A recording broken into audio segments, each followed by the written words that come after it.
Okay, I'm here for another episode of Reflections, and my guest for this one is going to be Hai, formerly of Cloud9 in many different positions, but currently of FlyQuest. So, the way I would like to start with you is actually the era when most people didn't really know who you were, which was back when you were playing in Season 2, when you were with these teams. Most notably, the main one was Orbit, obviously, and then it became a kind of the core of that team went on to make different lineups. So this is the one where you're playing with Neon Tonso, and at some points in time, like WildTurtle. When you were playing in this team, I remember when I did some research into like all the players from Cloud9 and where they came from, you actually had some okay results in Season 2, right? You had a couple of lands where you got some decent finishes and stuff. So what was actually, I know at the time as well, you were a jungler. What was League of Legends like for you at the time? Like, were you actually super invested in it? Were you trying to grind to make it to the top? Were you just testing the waters? What was it like at the time? Right. Back in Season 2 was when I was still in college. I was attending school at the time over at Michigan State University. I remember Riot saying something about releasing some kind of season, $2 million tournament or something like that. I remember seeing that. That's when I started playing League more. So I grinded the ladder. I joined a team with the 5 players back in the beginning. It was Lemon Nation, myself, Nubby Pooh Bear, Nian Tanso, and Yuzuki, I believe. We did pretty well, actually, in a lot of the online tournaments. We took first in a lot of the TSM invitationals back then. Those were like the main tournaments online that happened like weekly. It was like $2,000 or $1,000 each time. And like we won a lot of them. So that was really cool.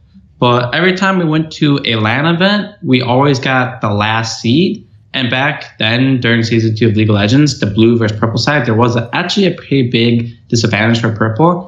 I think if we recall, most of our losses were in purple. We won almost every blue game. I remember MLG Anaheim. That was our first LAN together as a team. We went down. We fought against a few teams. We beat them. Then we went versus CLG NA.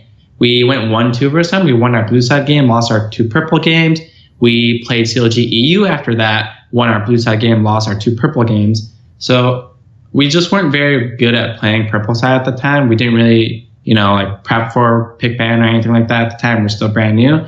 But it was really fun back in the day. It was just us 5 together trying to see what we could do without the support of like any org. Like one tournament we had to ask Reddit for funds to go to. Yes. I think that was like something in Texas or something. Right? I think.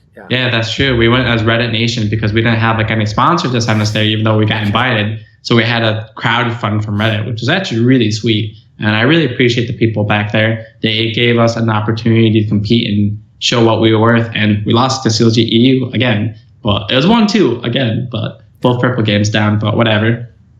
So one of the things about that era that was quite kind of strange was that even though there could be upsets, like for example, I remember, I think it was WildTurtle actually was on that like Legion team that at one LAN had a couple of upsets. But even so, even when there were upsets, there would have been upset in the bracket, but the top teams in NA basically still always finished, top 3, top 4. It was still always TSM, Curse, Dignitas, CLG, basically, just in whatever order. Well, nearly always TSM first, but they would always somehow be the ones that finished at the top.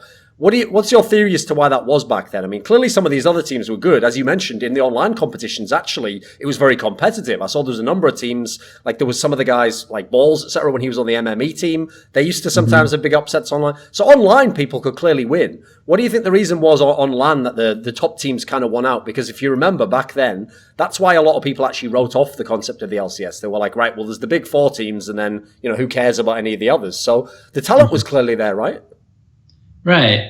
I think the issue back then was not only were the teams that were winning actually good, like if you remember TSM back in the day, Reginald was their mid laner still. He was actually just the best mid laner back in this time when he played a lot. And then CLG, I don't remember who they were running, but those teams were just strong because they were strong teams. Not only that, they were one of the few teams that had an organization that like backed them up so like they could do it comfortably full time. All the other online teams like MME and things like that, they were also going to school at the time, like Ball's example. He was still going to school when he was on our team before the LCS qualifier, that kind of Quantic Gaming. So not only are we all going to school and the other people weren't, they were also just really good at the game. So it was a combination of like they had more opportunity to practice playing and the fact that they were just better at the time.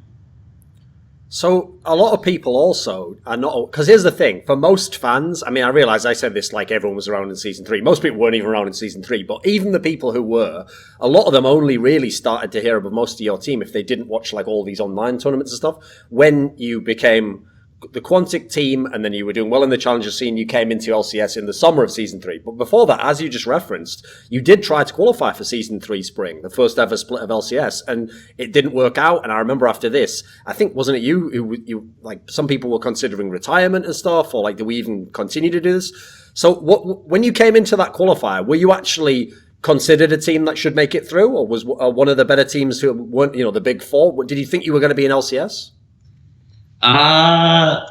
We learned a lot from that tournament. Let me first start off saying that we went into that tournament expecting we were going to qualify and make it through. I spent a lot of time before that tournament trying to find a sponsor because I think Quantic just disbanded before that first qualifier, and that's why we went as Cloud9 at the time in the first qualifier. I believe that's what happened. I think it was when something happened, like if everyone can remember, I think the owner of Quantic just disappeared or something, right? And so and like the funds disappeared and it just crashed. Like we were supposed to go into their gaming house, practice there before, but they just died right before the qualifier. So like I spent all my time trying to find a sponsor, trying to find housing for the thing, figuring out rent, and I have some knowledge of that because I rented a place over back in Michigan, but like I didn't know anything about getting a house for like 5 people and things like that, or getting sponsors or anything like that, right?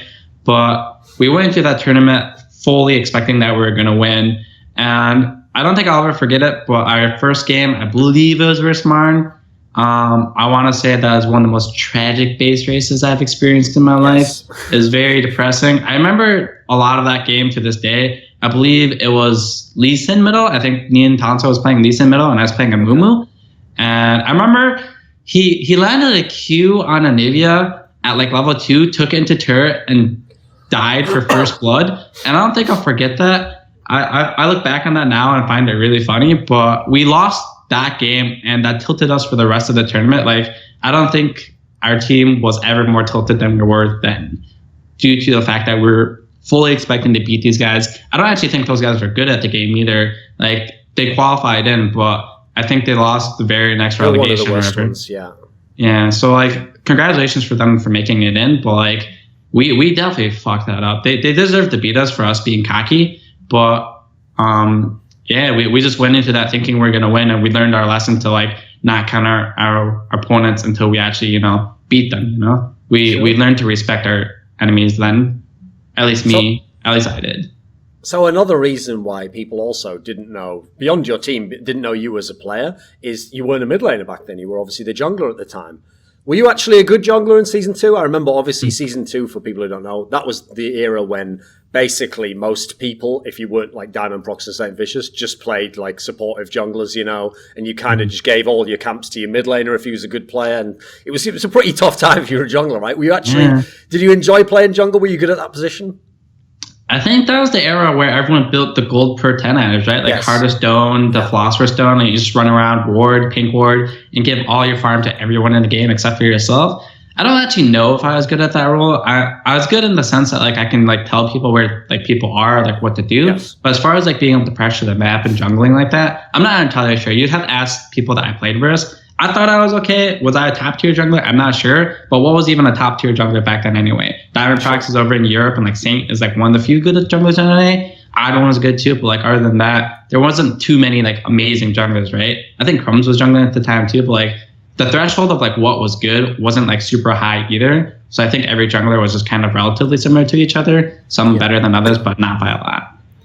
So one of the interesting things I thought about this era was that it's not as though you just had this good lineup and then you were just waiting and then you got your chance and qualified. You had to go through all these different players because unfortunately, because he didn't qualify for LCS, like Nian Tonso, as you've just referenced, was the mid laner. He actually went off, and obviously he was on, I think he was on Complexity first, if I remember correctly, some team like that. He was on some other, one of the lower squads. Right. And then obviously, WildTurtle got called up for TSM right at the end of the split because of the whole thing with Chaos. Now, these were actually the players in your team that were the most famous. These were the ones that were considered like rising talents, and people thought maybe one day they will be on good teams. When you lose players like that, like, are you someone where you can put it behind you? You don't worry about the fact that, these are, in theory, the players you're hoping you're going to go up to LCS with the next time. Is it tough to rebuild when you lose people like that? Right. I feel as if I wasn't necessarily sad that I like lost like a super talented player or something like that. I was more sad that, I lost a friend that I considered a friend. The night that we lost the LCS qualifier, I remember we were all in the hotel room. Basically right there and then, Ian Townsend said, okay, I'm quitting the team. Goodbye. Basically left. Our manager at the time, his name is Agent, or that's what he goes by. Yeah. He told us all that we should disband as a team and we're not going to qualify. So, Izuki... So why didn't you listen to him? I'm pretty stubborn. I don't like listening to people, I'd say. So, yeah. Okay, so you were always all in on you were going to qualify anyway. Well, I went back home to look at what my options were. I was attending summer school right before then, and I already missed the fall semester due to the qualifier. I think the qualifier was over in like November or something like that, or something right after the school season started. So I couldn't attend school because it was just too late to attend for classes.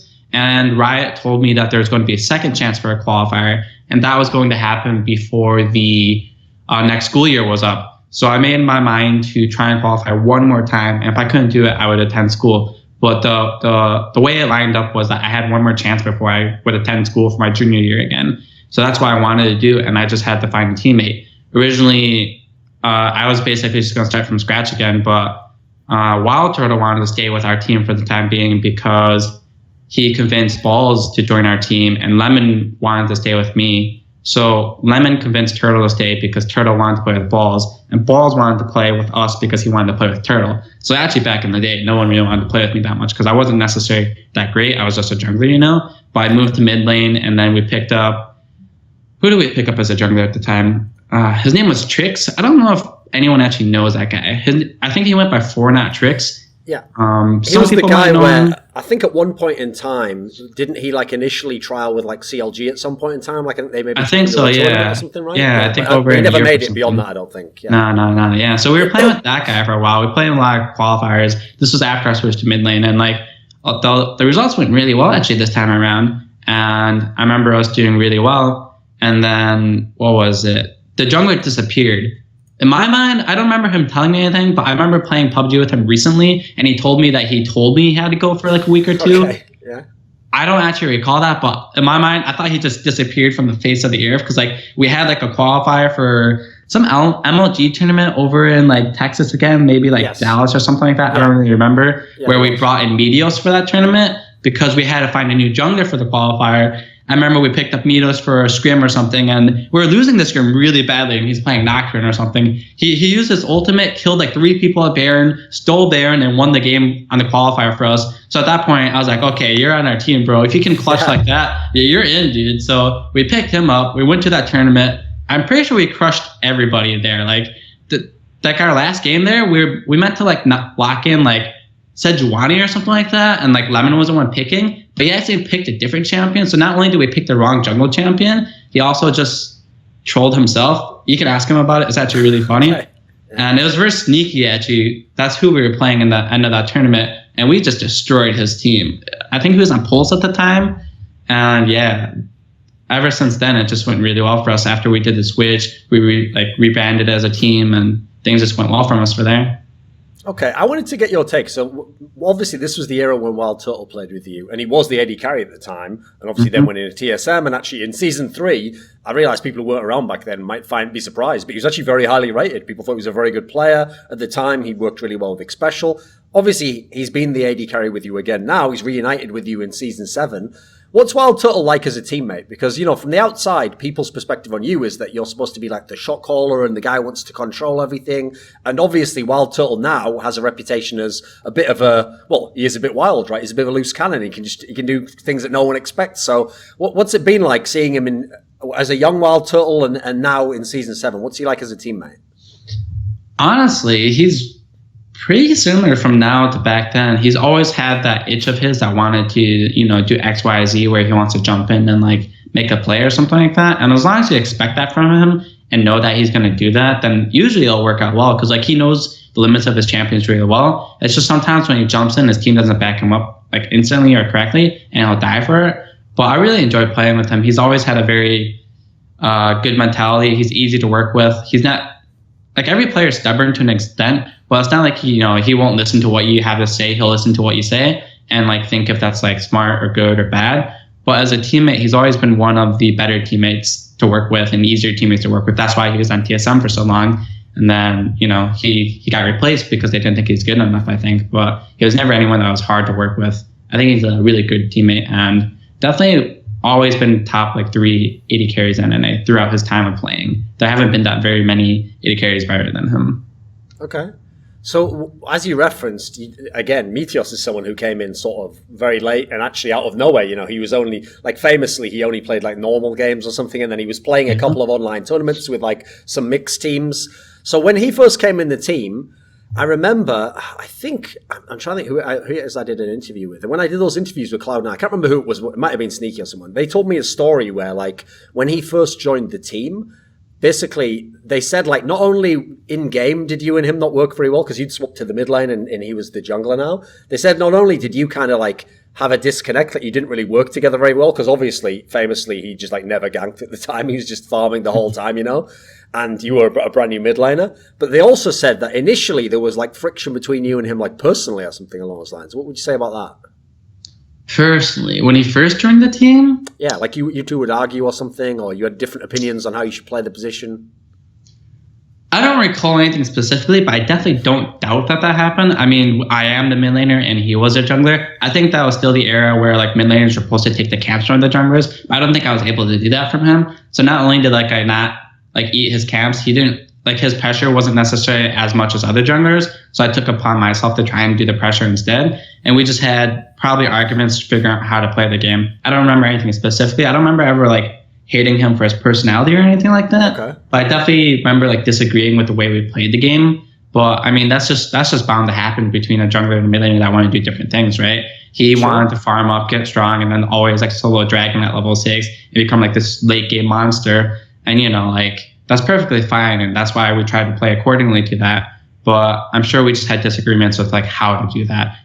Probably at certain times, hey, you need to leave your camps or try getting for a flash push or something like that. I don't really remember, but we definitely have disagreements on how to play the game, but never anything outside of it. So along those lines, then, this is something I was interested in, because since people know you were obviously a primary shot calling voice within the team, people credit you a lot for the way the team played the game. That element is obviously a very interesting one, because actually, especially in Season 3, Meteos did very, very heavily farm up. I mean, the whole point was by the time the sort of end game arrived, he would be like another carry almost if he'd been allowed to get that much farm and as many kills, etc. Did you just sort of accept that that's going to be his style of play and then have to build the rest of the game around him? Did you think it was actually an innovative approach to take? What was your take on it in that sense? Because, I mean, again, as you say, as a mid laner, most mid laners, I mean, I'm sure Jensen would tell you this, most of them want their jungler ganking all the time, or at least, giving pressure in the lane so they can play up, etc. So is it tough to play when you know your jungler's probably never going to come to your lane unless it's a certain gank? Well, it's definitely a bit harder to play expecting, your lane to be by yourself. But if you know that from the start, you should play accordingly to that. The way it worked with us, we won games with him farming. Consistently, we'd win every single game with his playstyle. Sure. So why would we have to change what is working really well? If someone found a way to, just crush us and dismantle us every single time we did that, sure, we might change that. But the playstyle that he had and that we did worked really well for us. Would I have liked more ganks? I guess, but I mean, we won the game, so at the end of the day, I'm pretty happy with us winning. And, back then, it wasn't as snowbally, I don't think so. So him being able to farm up and us playing accordingly and just not dying 2 games worked out really well. It's not like he's just AFK not talking during the game. He's telling us where he thinks the enemy jungler is. He drops down wards for us when he can. And it's not like he's just missing from the game, right? He's doing his best to protect us from the ganks. He might not, go out of his way to gank for us, but he'll do his best not to let us die to a gank. And at the end of the day, if he lets us know where the jungler is and that person's gank is unsuccessful, we're gaining tempo, we're gaining money, we're gaining experience, and we're not really losing out on much as long as we're not getting crushed in our lane. And back then, we were actually all really strong laners that generally did well in our lane, even without jungle pressure, and that's how we won a majority of our games. The jungler would try to kill us, we would just live, and then we would team fight, and we would be stronger because we have 5 people that are strong, whereas they have 4 or something like that. So obviously later in your career, when Meteos had left for a while and you were the jungler, and then he came back actually when you were over in the support position, and now obviously he's played a little bit in Phoenix 1. He's a player where it seems like people have been really down on him as a jungler for the last like year or two, like basically since that Cloud9 period where he had his issues. As someone who knows him, as someone who's played with him, what do you think? What's your take on it? What's the issue? Why isn't Meteos like still one of the best NA junglers? I think that's more of an issue on his motivation towards the game and working with teammates. Like when you saw him sub in for Phoenix 1, I think he crushed C9 like the first two games, like 2-0. He was playing really well. But I think his playstyle is a bit hard to play around or get used to. Or maybe he just doesn't enjoy playing the game that much. I think if you were to enjoy playing League more, I think he'd definitely still be a top tier jungler within NA.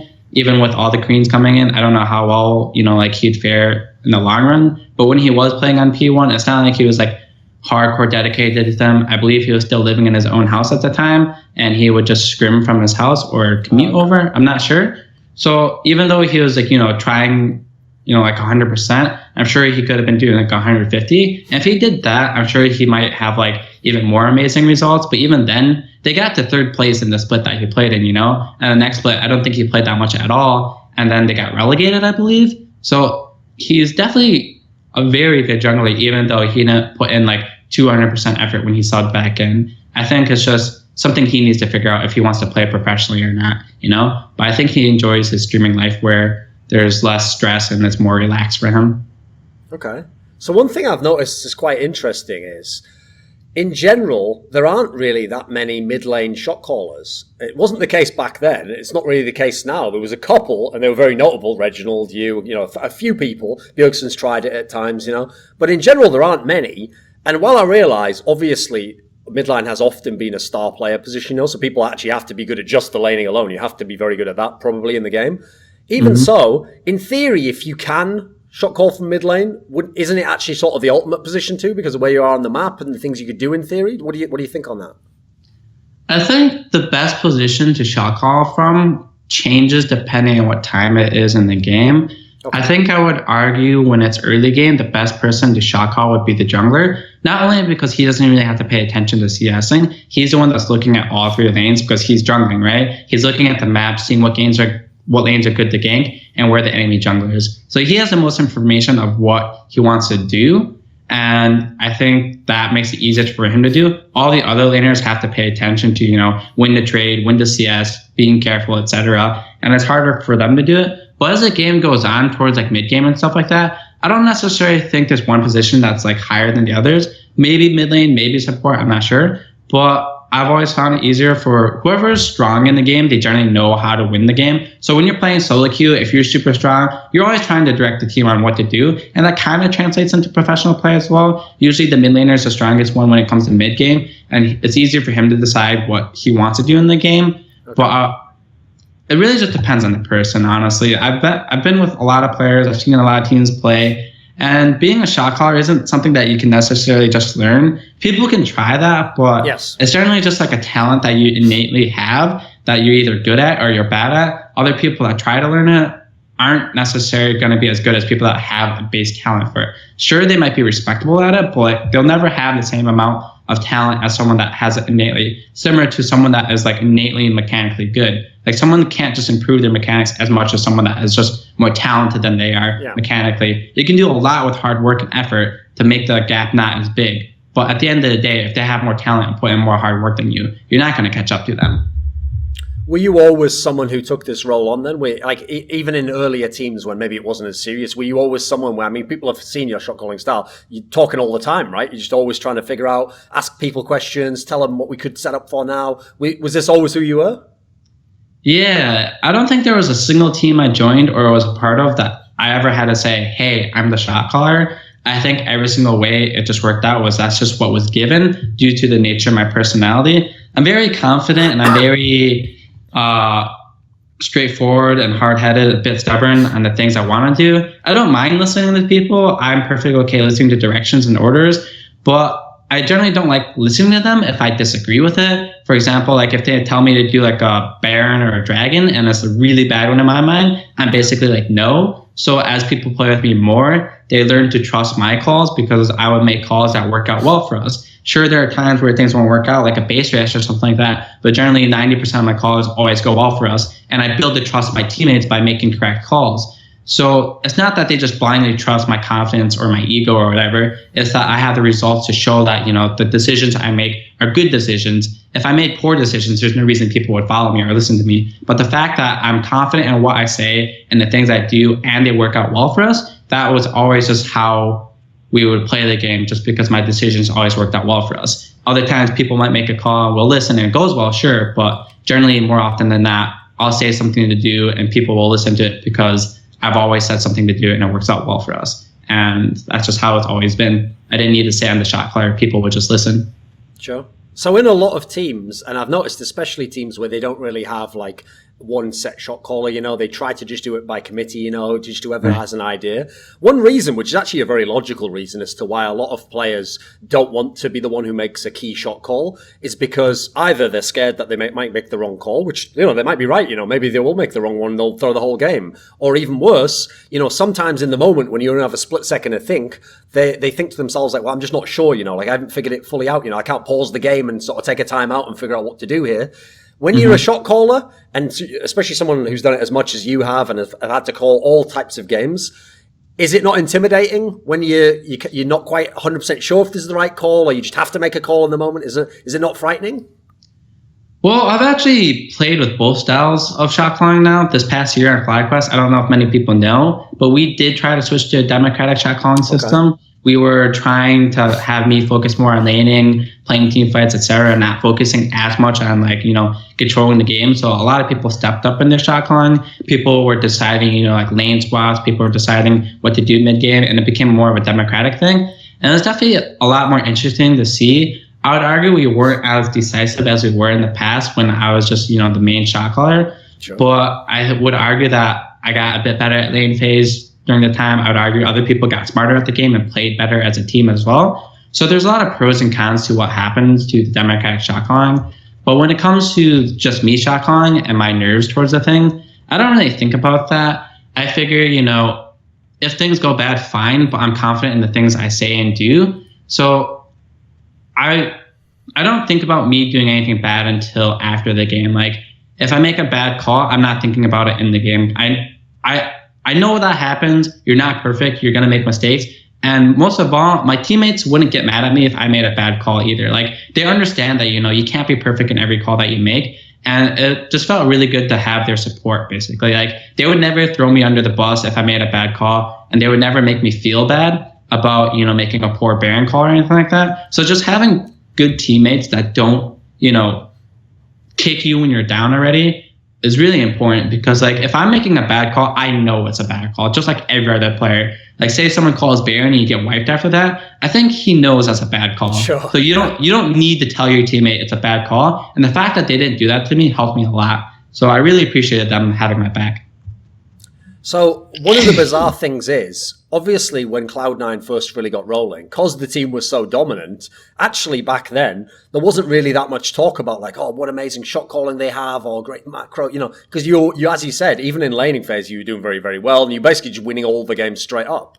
So it was really actually the era when you became just one of the top teams, and now sometimes you had to battle from behind. That's actually where I feel like the high shot calling narrative really got going, because then people saw there were a lot of games where you could come back into a game, like you were down or you'd lost a key fight, right? What do you think in general? What kind of mentality do you have to have in that type of a situation? Because, a lot of teams I've seen, a lot of them make the mistake of just doing nothing, kind of just letting themselves get gradually choked out, and they just hope somehow they're going to get back in. Some teams go the other way and just, it almost looks like they feed because they try to get right back in the game immediately, right after they've just lost the Baron fight. What kind of mentality do you have to get back into these matches, do you think? Well, I think it's important to understand that no game is over until your Nexus is dead. I've seen so many games where the Nexus is 1 HP and the enemy team somehow kills everyone on the Nexus, pushes and wins the game. Just yesterday at Worlds, I believe, teams are down 10,000 plus gold. Fnatic barely ends the Nexus at 1 HP, and if they die there, they lose the game. So there's always games that are very close to, winning or losing. And you're not out until your Nexus blows up. And every competitive player hates losing, so no one wants to give up until they've actually fallen. And that's especially true for me. So for us to start the game behind, I wasn't really deterred by that. At least back in the day, I knew teams weren't necessarily that amazing that they could just crush us out and close us out. So we would always draft teams that had very strong team fighting. We were always, even if we're behind a little bit from lane phase, if we group up as 5, we were confident in our ability to fight as a team and to win as a team just because of the nature of our comps that we drafted.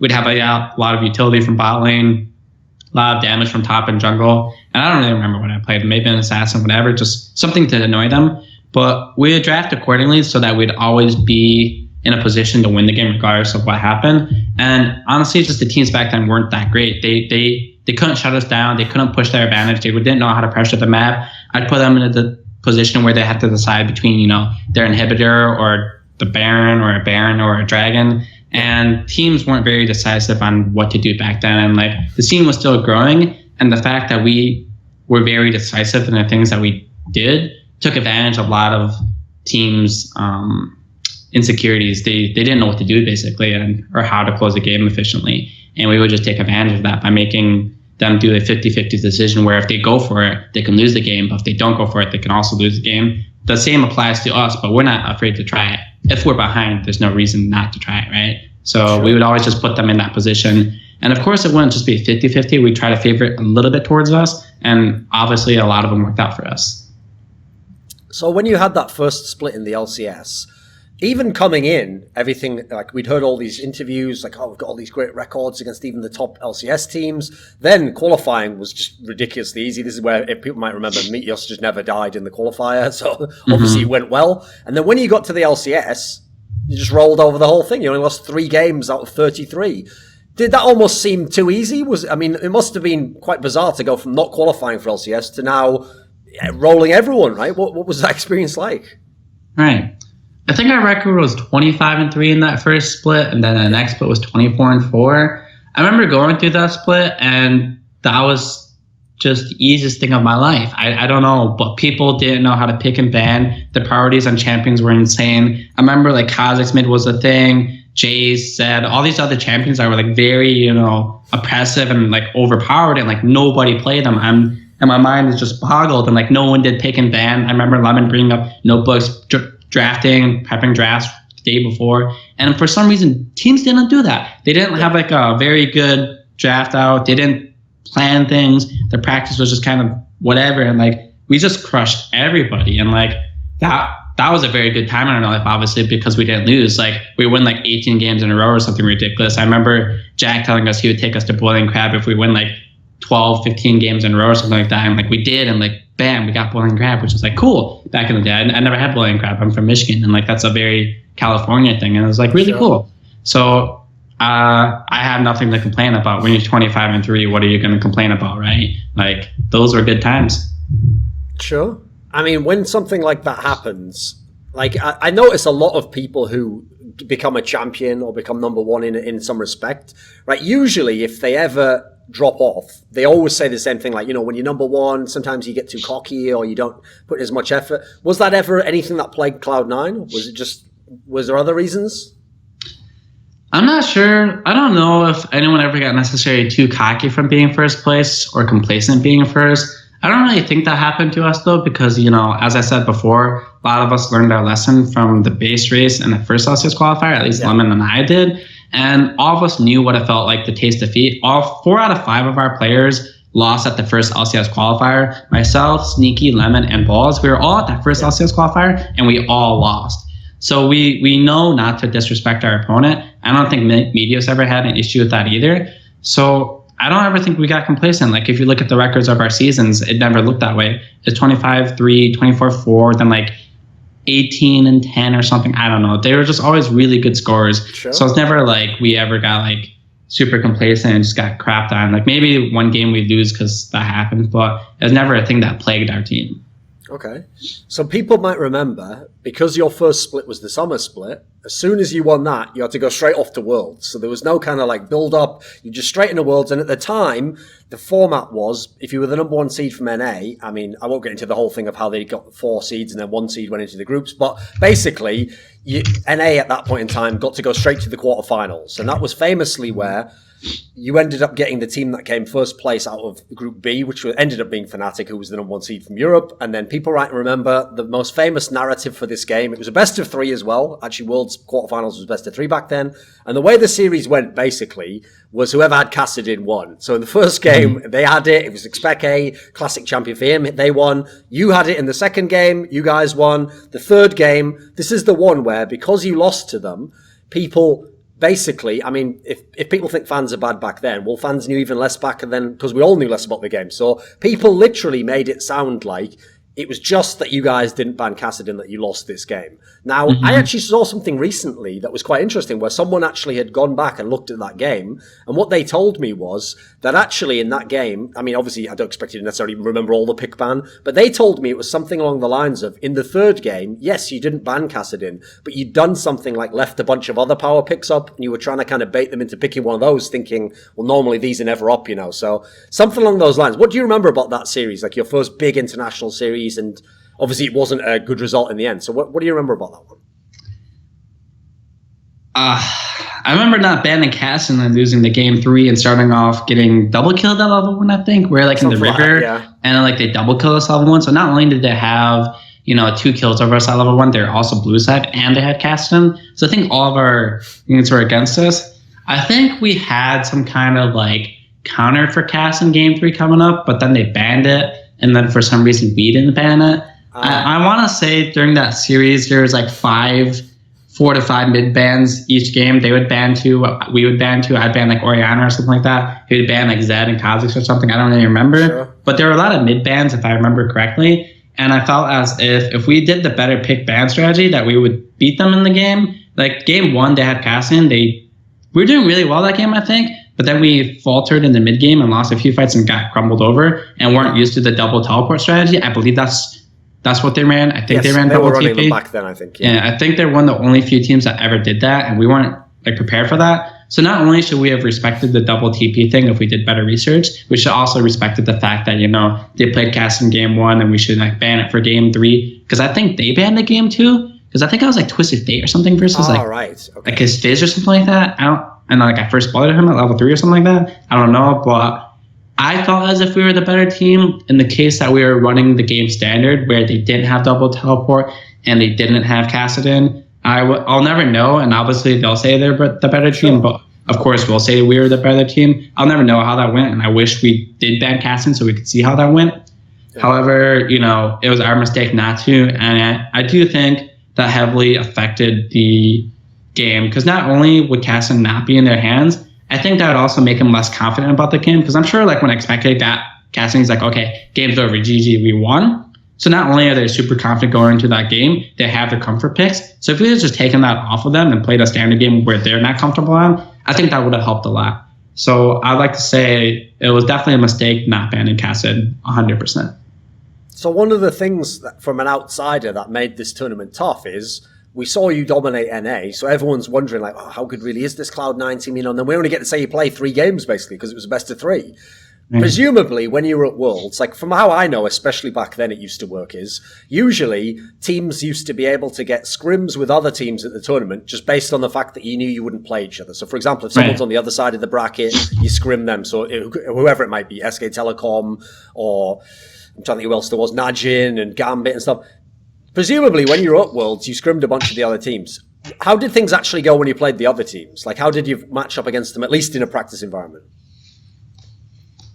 Oh man, I cannot recall that far back in season 3 scrims. I think we were never very strong in scrims in the first place. Even in the NA regular season, I never remember us crushing scrims that much. Like I remember when we were in the challenger team, we won almost every scrim in like the first half of the scrims. I think we did really well, but a lot of times we didn't do that well. I'm not sure if that was a scrim environment or if we just trolled or didn't try hard enough. I don't recall. I just remember us never being like amazing scrim champions. Like we just never did that amazing in them. Sure. But I want to say we played a few of the Korean teams and we did fine versus them and won games off them. I don't recall ever playing SKT though. I think in my entire career, even though Cloud9 has played versus SKT 3, 4, 5 times while I was on it, I never actually got to play versus them or scrim versus them. So I've never actually gotten to play versus Faker, even though I've been to like, 2-3 worlds and All-Stars and things like that. Well, I wasn't an All-Stars, but our team was. Yes, you were not the one. Yes, exactly. Right. Sure. But like, I've never actually gotten to play versus that guy. So that's actually kind of depressing. Like people hail him as the god of mid lane. I'm like, I've never actually gotten to like test my metal versus him because like he's supposed to be, like the best laner or whatever, right? Yes. I wanted to see like how I would match up versus him. But unfortunately, I never got to do that. And I'm not sure if I will because now the LCS is getting harder and harder. And the spring split, we only placed 4th. And this most recent split, we had to go through the gauntlet again after placing 7th. So odds are stacked against me if I want to play versus him again. So I'm not sure if that will ever happen. Okay. So after this, because as I mentioned, when you lost to Fnatic, and famously at the time, Xpeke was a star player of Fnatic, and back then, EU mids was very much a big thing. They were still considered some of the best in the world. And then what people might forget is, then we had... I think I'm trying to think of the order here. I think which was first was the Cologne event, the one where you went to and you lost to Gambit. Was that before the Battle of the Atlantic? I think so, right? I think it was. Anyway, but you had these 2 events. You had the Cologne event. I think it was in Cologne at least. It was like an IEM event that Gambit ended up winning over Fnatic, and you guys were there. And then there was afterwards there was the Battle of the Atlantic where famously you guys won against Fnatic. So this period where you were going against the Xpeke, Alexic a bunch of times was when people. Actually, first I remember, even though your team was doing well, people started to comment like, "Oh, maybe High just as like a raw mid laner, take out the shot calling in that element. Is he just not as good as the European players? Because obviously they had all the superstar players at that position at the time." I know this is something where, right? I notice in interviews, you're not really like a guy who gets super fiery and like trash talks or whatever, but it does seem like over the years that's like needled you a bit. It seemed like it bothered you, especially in the days when Cloud9 was doing very well, right? Like you think your mechanics were good enough and you were a good enough laner, right? Yeah, of course. Like if I wasn't confident in my ability to play the game, then, we wouldn't do as well. I'm sure over the years of people constantly saying, I'm not up to par, I'm not that good, whatever. I'm sure that got to me a bit, but, I'm confident in the things that I do, and the fact that we're winning proves to them that, there's something going right. I think the issue was, our play style wasn't necessarily mid lane centered, and I don't really have an issue with that. I'm not really using that as an excuse either. I'm sure there are other people that were better mechanically than me, sure, whatever, but I don't ever think I wasn't, up to par. Like I made it to Worlds every time I played mid lane, except for this year. And I've always done well. Like sure, there are games where I've done really bad. I think season 4 or 5, there's one game I was like 0-10 or something versus Najin or something like that. But I think Balls was also 0-10. Like we still almost won the game just to us being smarter. Sometimes you kind of just get snowballed on, and things happen badly. And I think for me as a mid laner, when I get snowballed on, I don't really, play defensively and like back after that. I try to make up for that by, going to a different lane or going to the jungle and trying to make something happen. And when you're behind and you do that, you'll die a lot more often. So maybe I was just really stupid after I fell behind, whereas other people would be smarter and, try to farm on the turret and just try to like survive the end game and make a play then. Whereas I wasn't really a person that did that. So oftentimes I'd look really bad for that.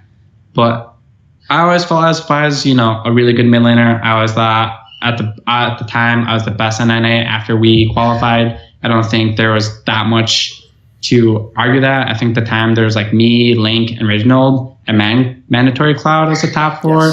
Yes. Maybe one of them might be better than me mechanically by like a little bit, if that, but not enough to like make them better than me in any regard. I wanted to argue that, like maybe I was the best and then Reginald was second and then like Link and Man Cloud as, an overall kind of thing. But when I was playing mid lane before the lung collapse and everything, I felt as if I was the best at the time. And then after that, maybe not so much when Bjergsen joined in, but I feel like people didn't give me credit for my ability to play a lane given what resources I had and things like that. But people are allowed to believe what they want, and I did my best to not let that affect me. Sure. Were you actually, I remember, I'm sure this is an interview or something where I saw, but were you actually the one, did you describe yourself as a support carry? Was you the one who came up with that? I remember someone said that your style of play was like you were the support carry, mid laner, like that was your style, like you didn't try to play to be like the oppressive mid laner. Were you actually someone who said that? Am I thinking of you? I have no idea. I've seen that floating around Reddit, Twitter, what Facebook, do you think of that whatever. as a concept? I think it applies somewhat. Like, obviously, I wasn't someone that, like, asked everyone, hey, come middle, gank my lane, get me big, I'll carry the game. I was more of someone that, like, give me what you can, and I'll do my best to put that around the map. I wish back in the day there was more stats to show, like, proximity of mid laners going where or what, or proximity of junglers close to mid lane and things like that. I felt as if my presence as a mid laner was not necessarily, I would just crush the enemy mid laner, but I would crush the enemy team as a whole, whether that be figuring out where the jungler is and, like, taking a camp or marking it, or going bot lane or top lane and, missing away middle and getting kill bot.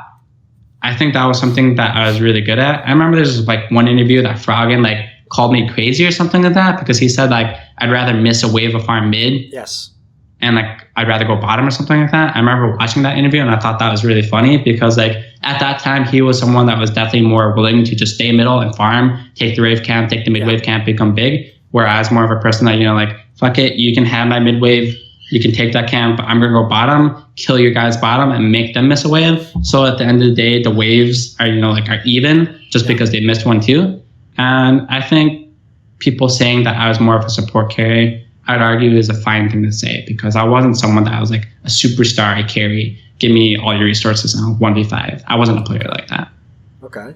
So one thing actually that I found pretty interesting was, okay, so as I said, the narrative that was set up was, right, well, okay, maybe Cloud9 as a team's really good, but High's not that great as a mid laner, or he's good, or as I guess the other way they'd phrase it would be like, he's good within the context of, shot calling and team play, etc., but he's not a strong mid laner. But if people remember, in 2014 was when Bjergsen came over, and he was in TSM. It was two different lineups, admittedly, in the spring split and the summer split, and you met in the finals. You beat them quite easily in the spring. The summer was the epic one, where it was the full 5 games, and it was very, very close. Now, in these games, one thing that might surprise people is Bjergsen didn't just dominate you in lane or wreck you with a bunch of solo kills all over the place. And yet, obviously, if there's one thing you can say about Bjergsen's reputation, he is known to be one of the best mechanical players in the West. Is there a secret to playing against Bjergsen? Is there a style you have to play to somehow counteract his advantages? What would you say? I think something really interesting over the years that I've noticed playing mid lane is the differences between how people move. I think generally more often than not, when I played versus European mid laners, the way they dodge skill shots, you can either go left and right, forward or back, whatever. They almost like 90% of the time will run towards you to dodge a skill shot. Like every time I lane versus Jensen, Bjergsen, or Frog or whatever, when I try to do a skill shot, I'll generally do it in like where they run towards me, because that's how much they almost always dodge.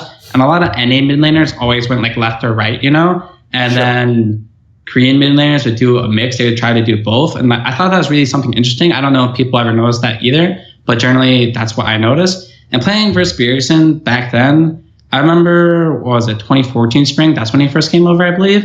Yeah. Those playoffs, I think that was the strongest our team ever was. I believe both Meteos and I had 0 deaths throughout the entire set.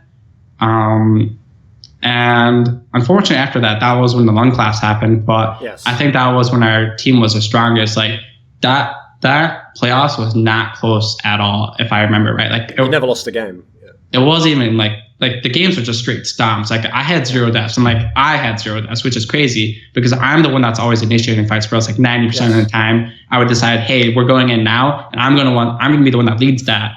And somehow I had 0 deaths over that, and that's crazy, right? Like people always hailed Bjergsen as like this amazing god tier mid laner, and maybe back then he wasn't necessarily there yet. Now I think he's definitely at that pinnacle, but back then I had 0 deaths versus this guy over the entire series, and like people still discredit my ability back then. Like maybe as time went on, they can do that. But back then, there's just no way. Just 0 deaths. We just crushed him in the playoffs. We crushed him in the regular season. I think I played Teemo versus him in the first game. And sure, he might have killed me once or twice. But I mean, like, I won that game by like dominating him when the mid game came on. And like, Gragas versus Teemo, like, what kind of lane is that anyway? I don't think I've ever done that in my life other than that one time. So like, I had no idea how that works out anyway. And I don't know. It's just, people will make whatever narrative they want, and I'll make whatever narrative I want to make myself feel better or whatever. But I always felt as if I was definitely a contender for, top 3 NA, top 2 NA. At the time, I think I was better. But as time went on after the lung collapse and he learned how to be a better team player, he learned how to pressure his advantages. I think he got better over time. But I definitely think that my ability as a mid laner is a bit underrated, even if I'm not the best. Like obviously I'm not Faker. I think I was definitely a very good mid laner for sure. So you've already referenced a couple of times now when you had this lung collapse. It almost sounds like in your mind, that's like the pivotal moment. Like there's pre-lung collapse and then there's everything after that, right? Obviously, it's a very serious injury to have. I mean, you literally couldn't attend a tournament. People saw you were in hospital. Has that actually affected you after that? Like beyond just the initial recovery period, did that affect you psychologically? Is there actual injury that persists physically to this day? What's it been like since that happened? Because it sounds like even in your mind, you think of it that way, right? Well, I think the way things worked out was everything before the lung collapse, we were destroying everybody. Everything after the lung collapse, we weren't necessarily destroying everyone. We were still doing well. Like the very next split, we got second in a 2-3 match versus TSM. But the previous finals before that, we 3-0'd them. So as far as results go, everything before our lung collapse era was amazing. Everything after was still good, but not as great. I don't necessarily think it physically affected me that much in regards of like my ability to play. I missed out on like a month of practice and stuff like that. I missed going to all-stars with the team, and I would see people, write off my ability as a player because I remember Link was playing at the time and everyone said, wow, Cloud9 is still like super strong or just as good. So it definitely affected like, my confidence in that. I don't know if that affected my teammates or not, or if they wanted, like a stronger, quote unquote, mechanically mid laner, because it seemed like they still did fine without me. I'm not sure, but, I'm sure that just did more chips into, my confidence as a player as time went on. I can only, people can only handle so much criticism of the same thing before it affects them. You see so many players quit off of things that they see on Reddit, and people always, tell you to grow a thick skin or don't read it. But I mean, I spend 90% of my day on the computer browsing Reddit, just like every other person, playing League of Legends or whatever. So I'm bound to see these things that they say. And even if it doesn't affect me greatly, I'm sure it does, a little bit on the inside, maybe deep down. And I'm sure that affects my teammate too, because like when you read something about your teammate and say the community is just shitting on him over and over and over, like the Diamond 2 meme on Balls at Worlds, like I just felt bad for him at that point. Like I didn't think he was that bad of a player, but I'm sure that chipped out of him, like even if he doesn't want to say it, because like, it does suck to be stuck in Diamond 2, and like if everyone's like ragging on you for it, you're gonna feel affected by it a little bit. And I'm sure that will bleed into your play just marginally, whether that be like missing a CS or dying to one gank.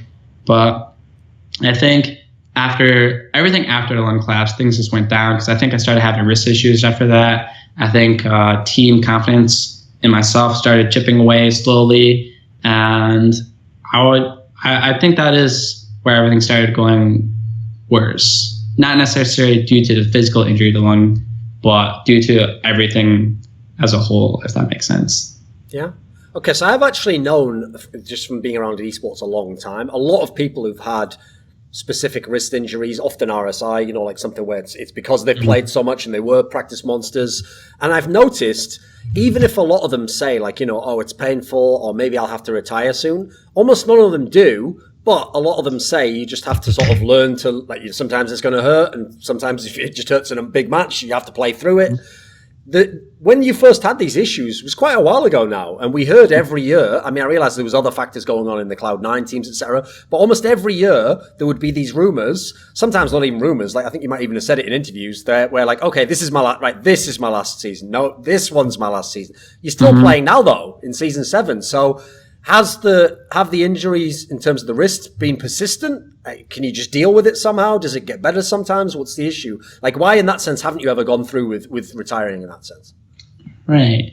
So when it first came around, I remember struggling a lot to go through practice and to do solo queue after that. I think that season I had the lowest amount of solo queue games out of like my entire team by a good amount. Well, like I'd have to go to physical therapy in the morning to do, electric stimulation and some other stuff on my wrist. And then at night I would have to like, rest and relax so that I wouldn't overstress it. I just remember it was actually a really huge issue at that time. I didn't really know how to take care of my wrist as far as like resting it properly, using braces properly, doing stretches properly, a whole load of stuff that I know now. And like even like right now during this interview, like I have this wrist brace on that I always use when I play on the computer, which helps a lot. It was definitely a strain and definitely something that bothered me. But after that first retirement where I took, 2 months off and got to rest it a lot more and learn how to handle it correctly, I learned how to play through it. And I don't think any athlete ever wants to retire due to an injury. Like even in other sports like football, soccer, I'm sure all those players are playing one because they love what they do. And I think that applies to us too. And like, you don't want to quit on something that forces you to quit, right? You kind of want to make a story or a legacy for yourself and quit on your own terms. I think almost everyone wants to do that if they're in a position where they, are a professional. You want to make your own story and you don't want to have it ended by a leg injury, a wrist injury or whatever. So people will figure out ways to deal with that. I'm pretty sure almost every NALCS team has one player that has some kind of wrist issue on it where they have to wear braces or do wrist exercises during their practice. And no one wants to retire because of that. We're like, 20? Like some of them are like 18, 19, 20, something like that, something ridiculously young. And who wants to retire when like you're not even old enough to drink or something like that, right? Half of them don't even have driver's license. So it's just like you're retiring before you even at that point in your life. Like they don't want to do that. They'd rather persist through the pain, figure out a way to deal with it, and just hope that it works out for them in the end. So for your first 4 LCS splits, Cloud9 was always in the final. Now, obviously, the first couple of splits, as we've just described, you were just the best team. I mean, it's pretty obvious in terms of the results, and just if you watch the games, you were ahead of the other teams. But beyond that, each of the other splits, there was always some part of the season where people didn't know if you would be the best team. Like, for example, the one where you lost 3-2 to TSM was the one where like there was like a weird 5-way tie for first place most of the splits and no one really knew who the best was. Then the split after that was the one where actually CLG had been doing pretty well, but then you guys came on strong later in the split and came to the final. And that was actually when Team Liquid was very strong as well. How does a team for 4 straight splits potentially be in position to win the championship? Because, whenever you want to talk about excellence, for me, it's not just like championships. It's also like the really great players, if they don't win the championship, they come in second, they come in top 4, whatever. That's how they show like day to day, I'm an excellent player, So how did your team never get hit by a meta that was bad, or have a player just have motivation issues, or, so all the things that can happen that take teams down? How did Cloud9 hold it together for 4 straight splits? I think one, I want to thank Jack. I think he was a very big pivotal reason why Cloud9 was as strong as they were back then. He's probably one of the best owners in the NALCS. I don't know very many owners that are as involved as he is. Every playoffs, he would just come, watch, and do what he could to help, whether that be get food or just make sure that we're arguing correctly or we're being civil and things like that. I don't know how other teams were because I haven't been on Dignitas. I haven't been on TSM Synergy or anything like that. I'm sure other people are great too, like Reginald and Hotshot during the team. But, Jack went above and beyond to do what he could to help support the team, even though he has no knowledge on the game. He's like this dad that has a kid, is married, is like way older than everybody. And, he is just as heavily invested into the game as we are. And, to have an owner like that, very involved, helps a lot for the player morale. Anything they need, he's right there for them. So not only was it the owner amazing, everyone on the team generally all wanted to win, whether they want to do it their way or a different way, that's fine. We all wanted to win. So we had to put in the effort and, time to learn how to play the game with the different metas, changing our champion pool, learning how to play as a team, and everything just kind of, came together, Like I would take care of, late game shot calling, whatever. Then I'm going to do pick and ban. Sneaky would, help do lane swaps for the game. Balls would just do his thing, tap lane. I don't think he talked that much, but that's just kind of him. Meteos would, try and control the early game of like whether he's going to gank or if we should play safe. So everyone like has their own role in the team, whether that be in game or even out of game. And we all came together and put it together as one big whole.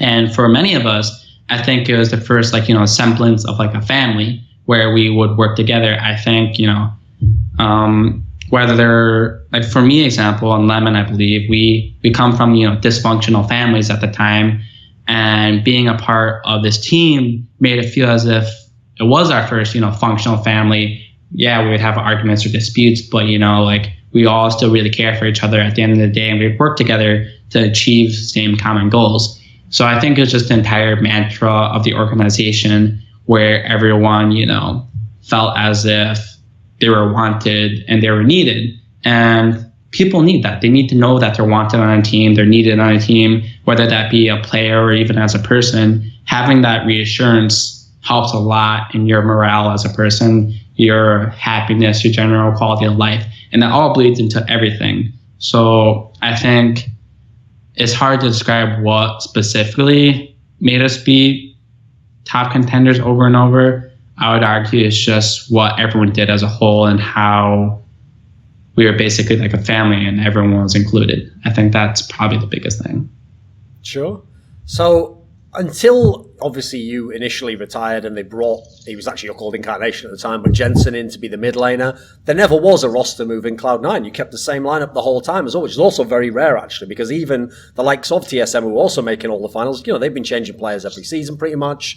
Was there really never times during that lineup, the 5-man core, that there was potential that there might be a move, or someone thought maybe I'll retire or leave or something? Were you always stuck together in that sense? I think I don't think any of us actually saw the Jensen thing coming, me included. Even after that split, I wasn't entirely sure what was going to happen. I wanted to see if my wrist injuries and stuff were going to be okay. I wanted to see, how I felt about the game. But the replacement just kind of came out of the blue. I just remember, driving back home after some tournament or something like that with Jack. He was telling me about how, they're going to try and bring on Jensen for tryouts and things like that. And he wanted me to rest my wrist because he's like, trying to look out for me and things like that. And I don't know if other people on the team wanted that or not, but that just came out of the blue. I remember hearing it that night. I packed up my stuff and I'm gone the very next day. And then everyone in the house was kind of confused I was gone. I don't think many people saw it coming. So I would say there was never a time where any of the players, felt as if we really need a swap. But I can't speak for everyone since I'm not entirely sure. All I know is that the Jensen thing came out of the blue for a lot of us. Sure. So, okay, just to take it back a second, I remember there was an article, I think it wasn't that long ago, I think it was only like a year or maybe like a year and a half ago, that article that came out where it had that epic line in it where it was like implying that like fangirls were throwing themselves at you. I'm sure you remember the one I'm talking about here, where it implied that like you had all these women screaming and who wanted to get to know you and all this. And it was a mainstream article and it tried to kind of bill it as if you were a superstar or like a pro. Was it like a documentary? Could have been, yeah. Maybe it was actually in a documentary. You could have been right. But I just remember that line, right? And I know from going to both the EU LCS and LCS, especially during this era, like, yeah, listen, it wasn't like being in like an NFL team or something, but there were fangirls and there was definitely like something of a party environment where people would either go to the bar sometimes after the matches or people would have house parties, etc. Right? Since we've described, you still had excellent results during the whole time.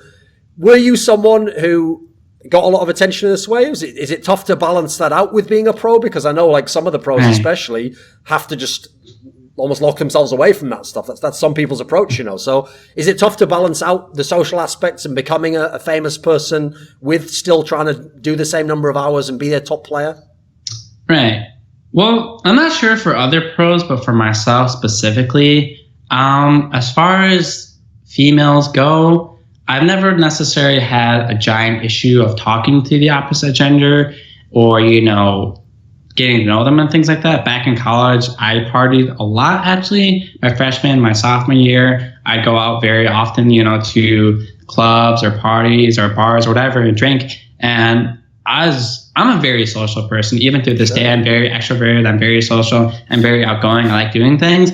So I would argue I was more social and I went to more parties and I met more girls in college than I did while being a pro player. So I'm used to, getting attention from a female.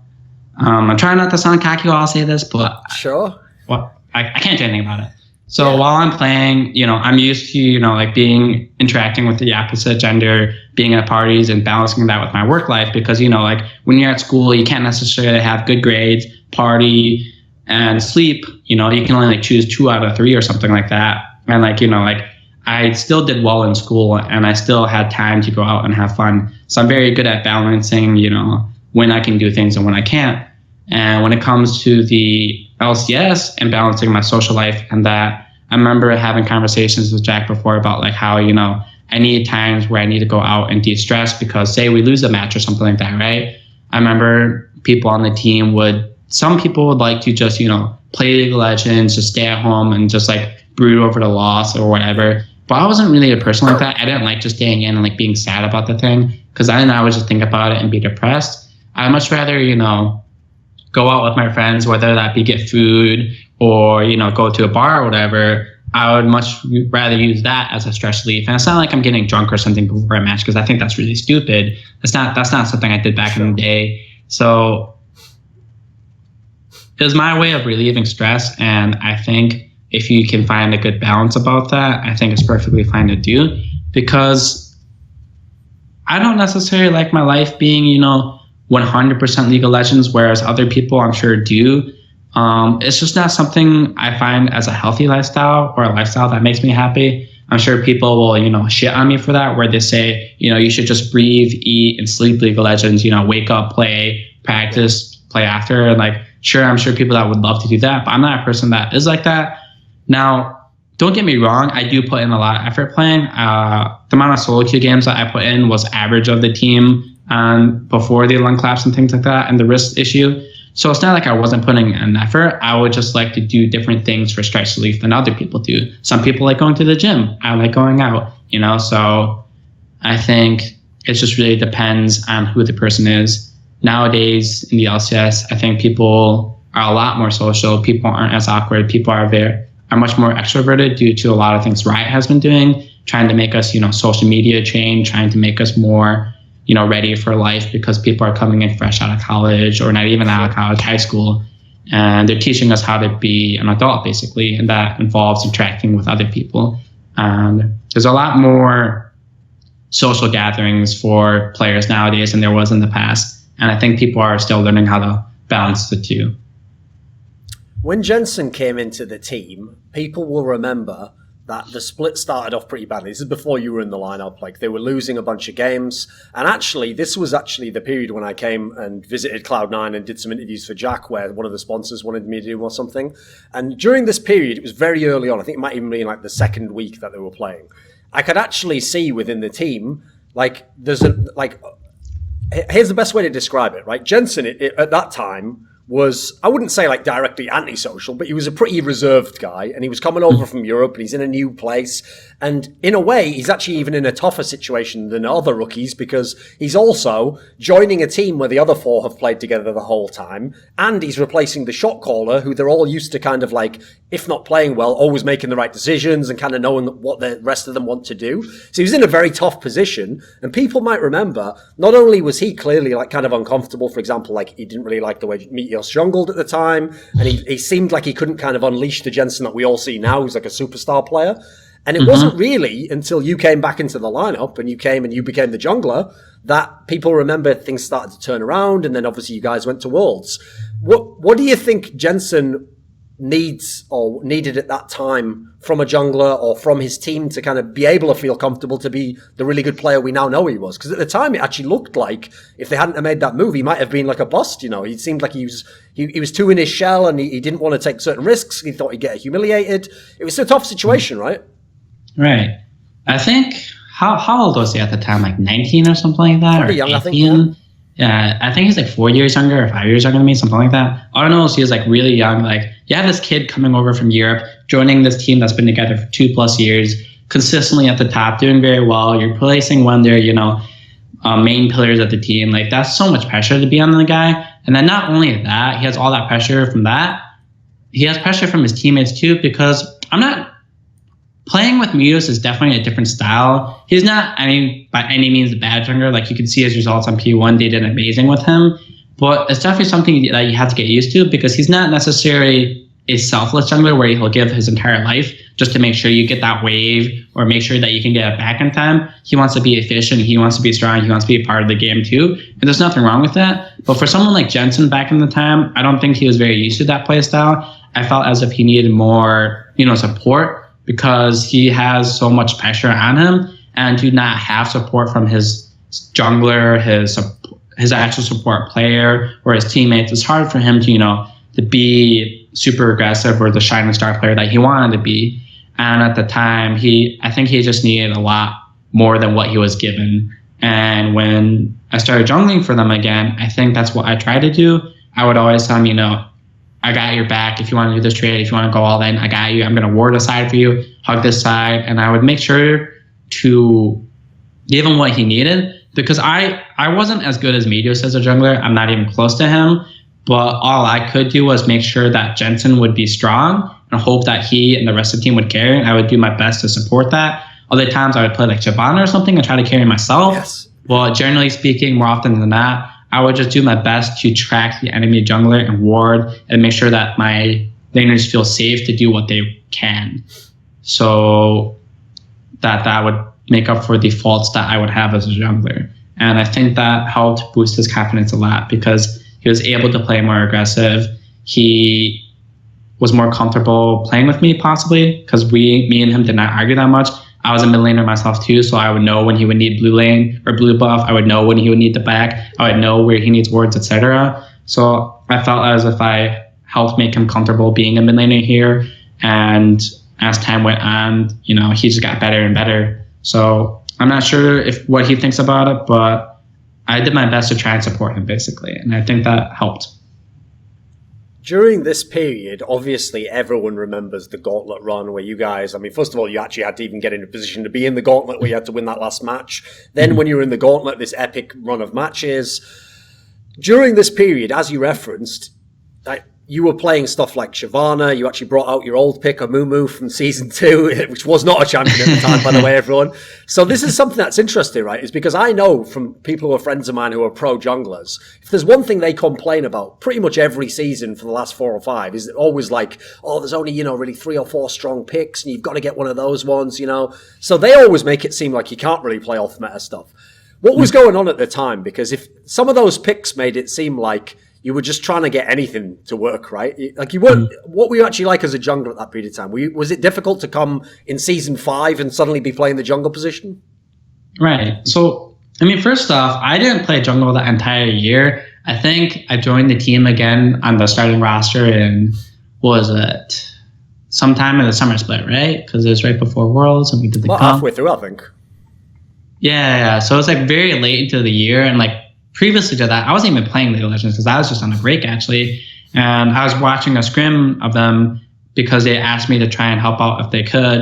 And I remember watching the scrim and it was like the worst thing I've seen in my life. No one was like talking in the game. Everyone was like kind of like, you could kind of feel like the knives behind people's words, what they were saying. And like, it was just like the shittiest environment I've ever seen in my life.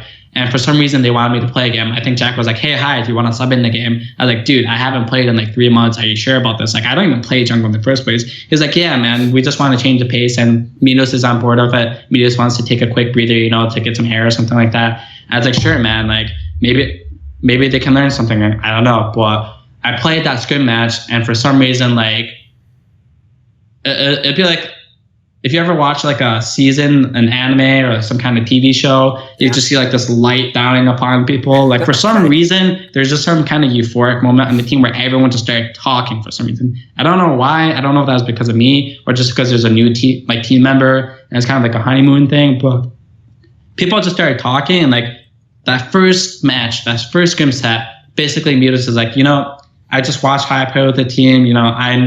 I want to keep seeing him play. I think he's very good for the team, and I'd like to see him keep playing. So he basically told them that, if I do well with the team in this next few matches, that he wants to step down and let me try and take my hand and bring us back in.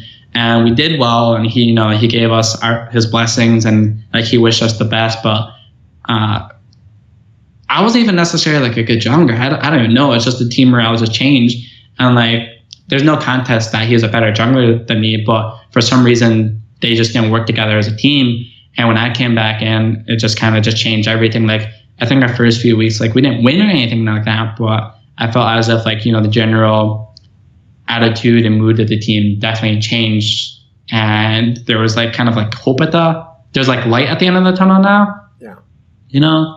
But to move on from that to your question, as far as the meta junglers, I think every season there's always 3 or 4 roughly junglers that are just always the strongest. people always see jungle as a role that is supposed to put early game pressure on, to control the river, to control the early game and protect your laners.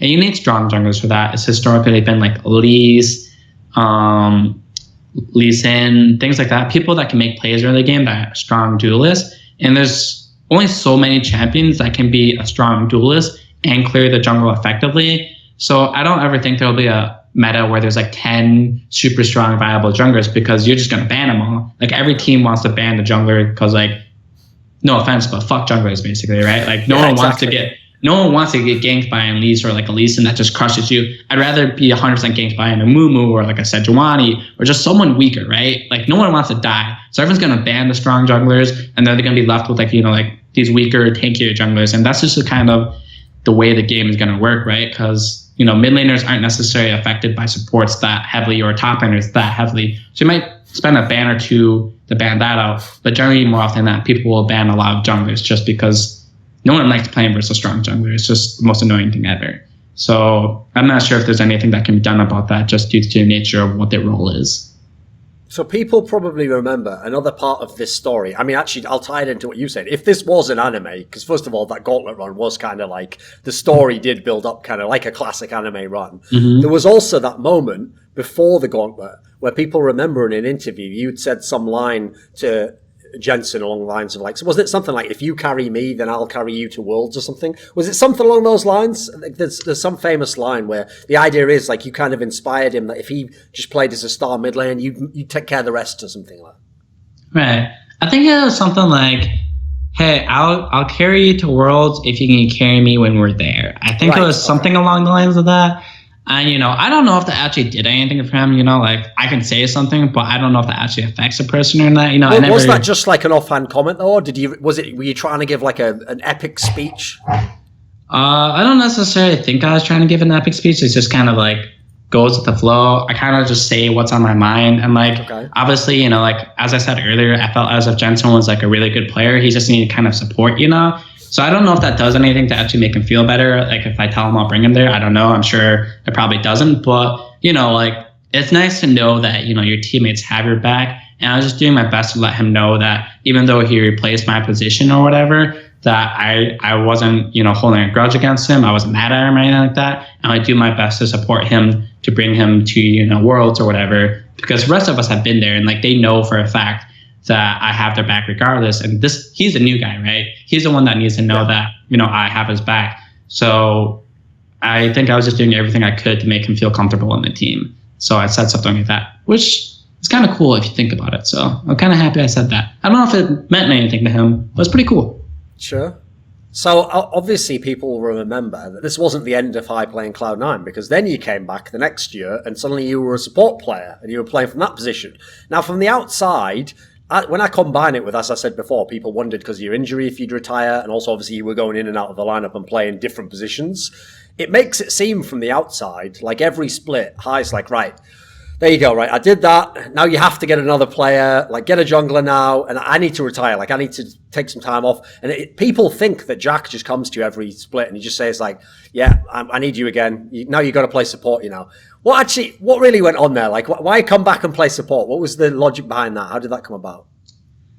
I think after the Worlds where we went 0-4, that's where I was jungling. We were sitting in the practice room after going 0-4, thinking about what we wanted to do next split. I remember telling him that I was comfortable, you know, playing jungle or support, or in the case that he doesn't want me to play, I'd be okay with that. But I don't think we found people that were suitable to the support role. I believe we picked up Rush at that time. Yes. And at the time, he was like one of the strongest junglers, you know. He's definitely a bit of a handful to work with because he's definitely kind of crazy to play with, I guess, in a way. And as support goes, we were trying to find players. I think that's when we had Bunny Fufu. Yes. And, you know, they wanted him to work out because people always said he was like very good mechanically and we were splitting time, but they just weren't showing results with him and we were showing results with me.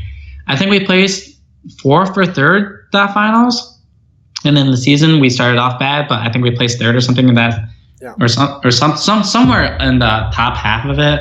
So even though we weren't, top 2 anymore when I was playing support, we still placed pretty well. And I don't know what it is. It's just every time they played without me, it just didn't go that well for them.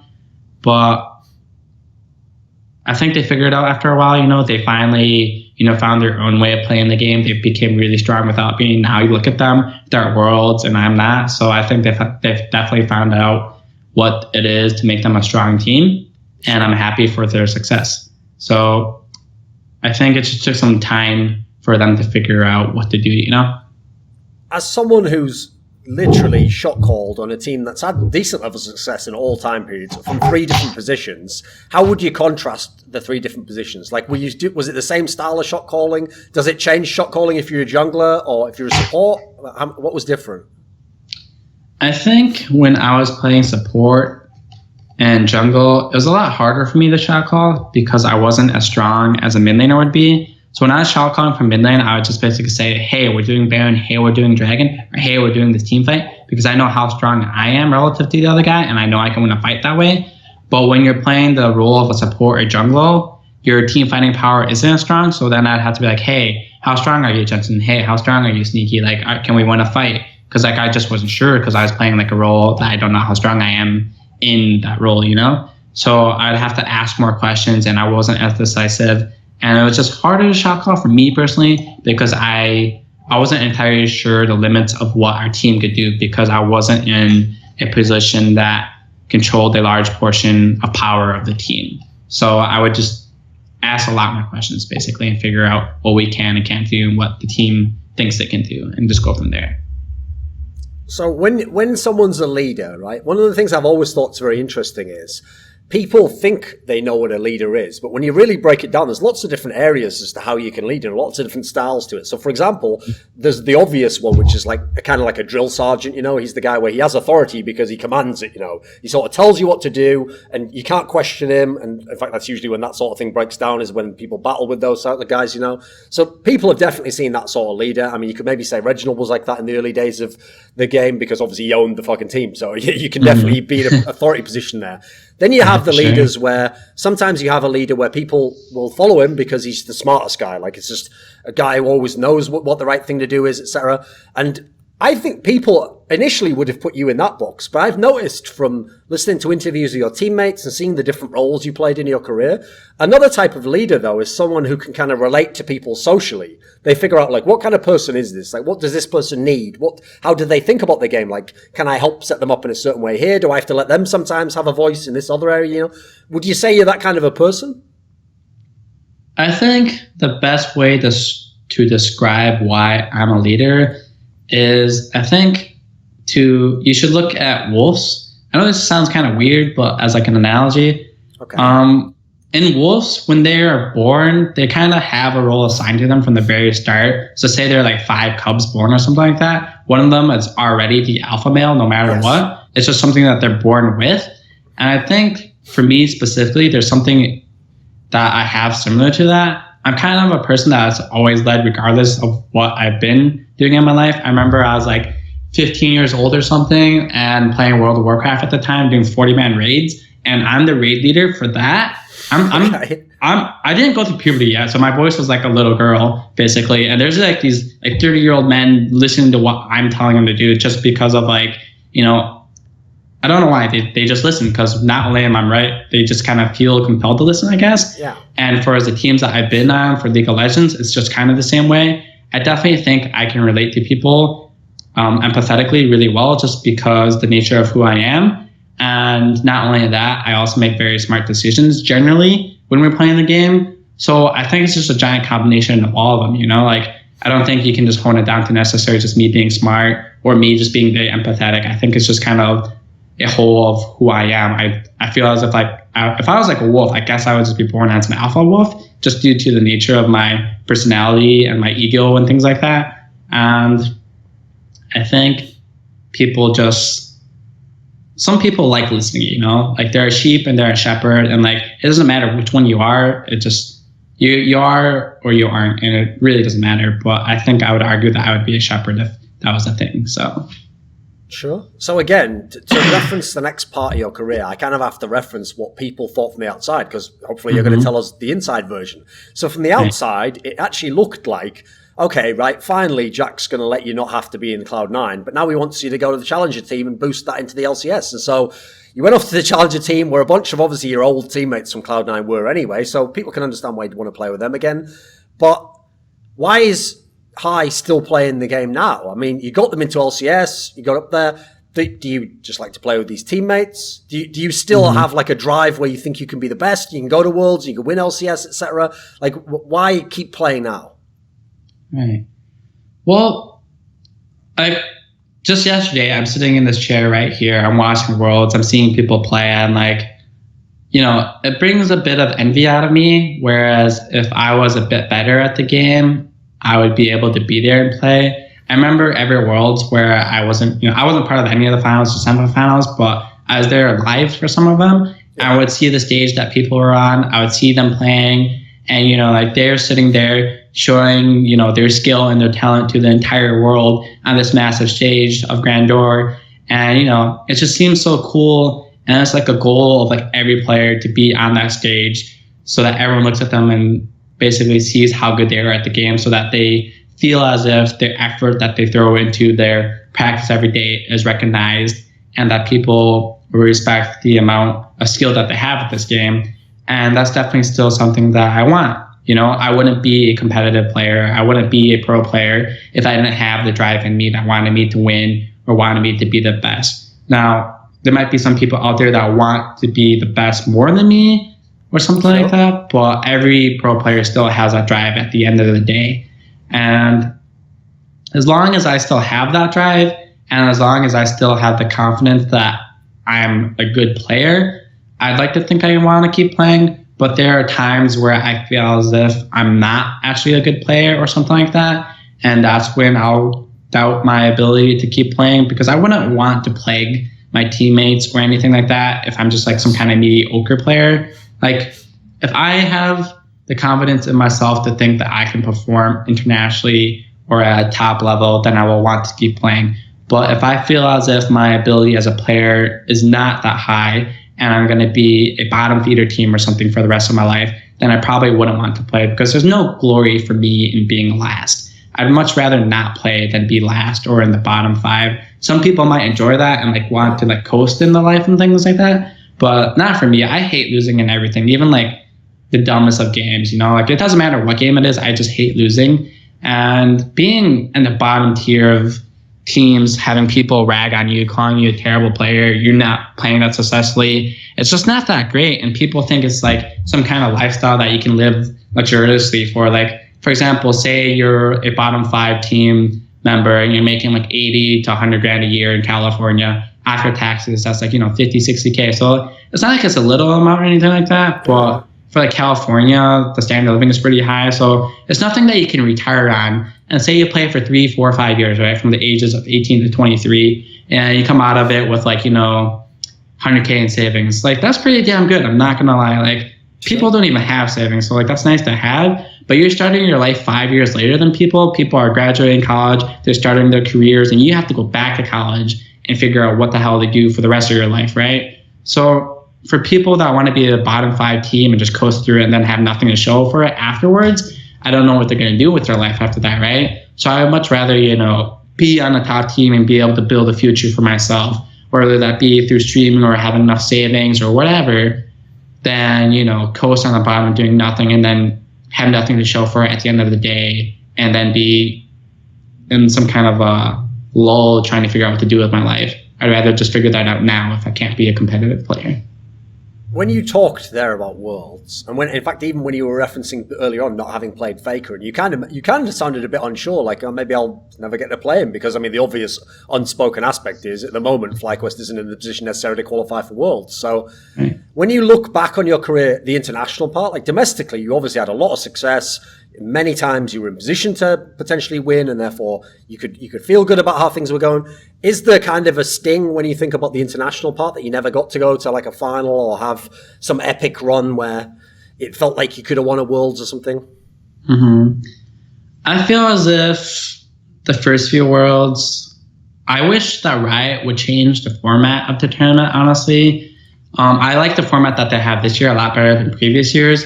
But I do wish that, they would put less of an emphasis on group stage or something like that and put more of an emphasis on bracket stage so that, some kind of double round robin with the loser bracket. Because watching loser bracket people come from them in other games like fighting tournaments or Dota or things like that, It's such a good story that is built. And it's a long time, so I definitely understand the logistics and costs of the issue of that and how much of a burden it is on the company to do that.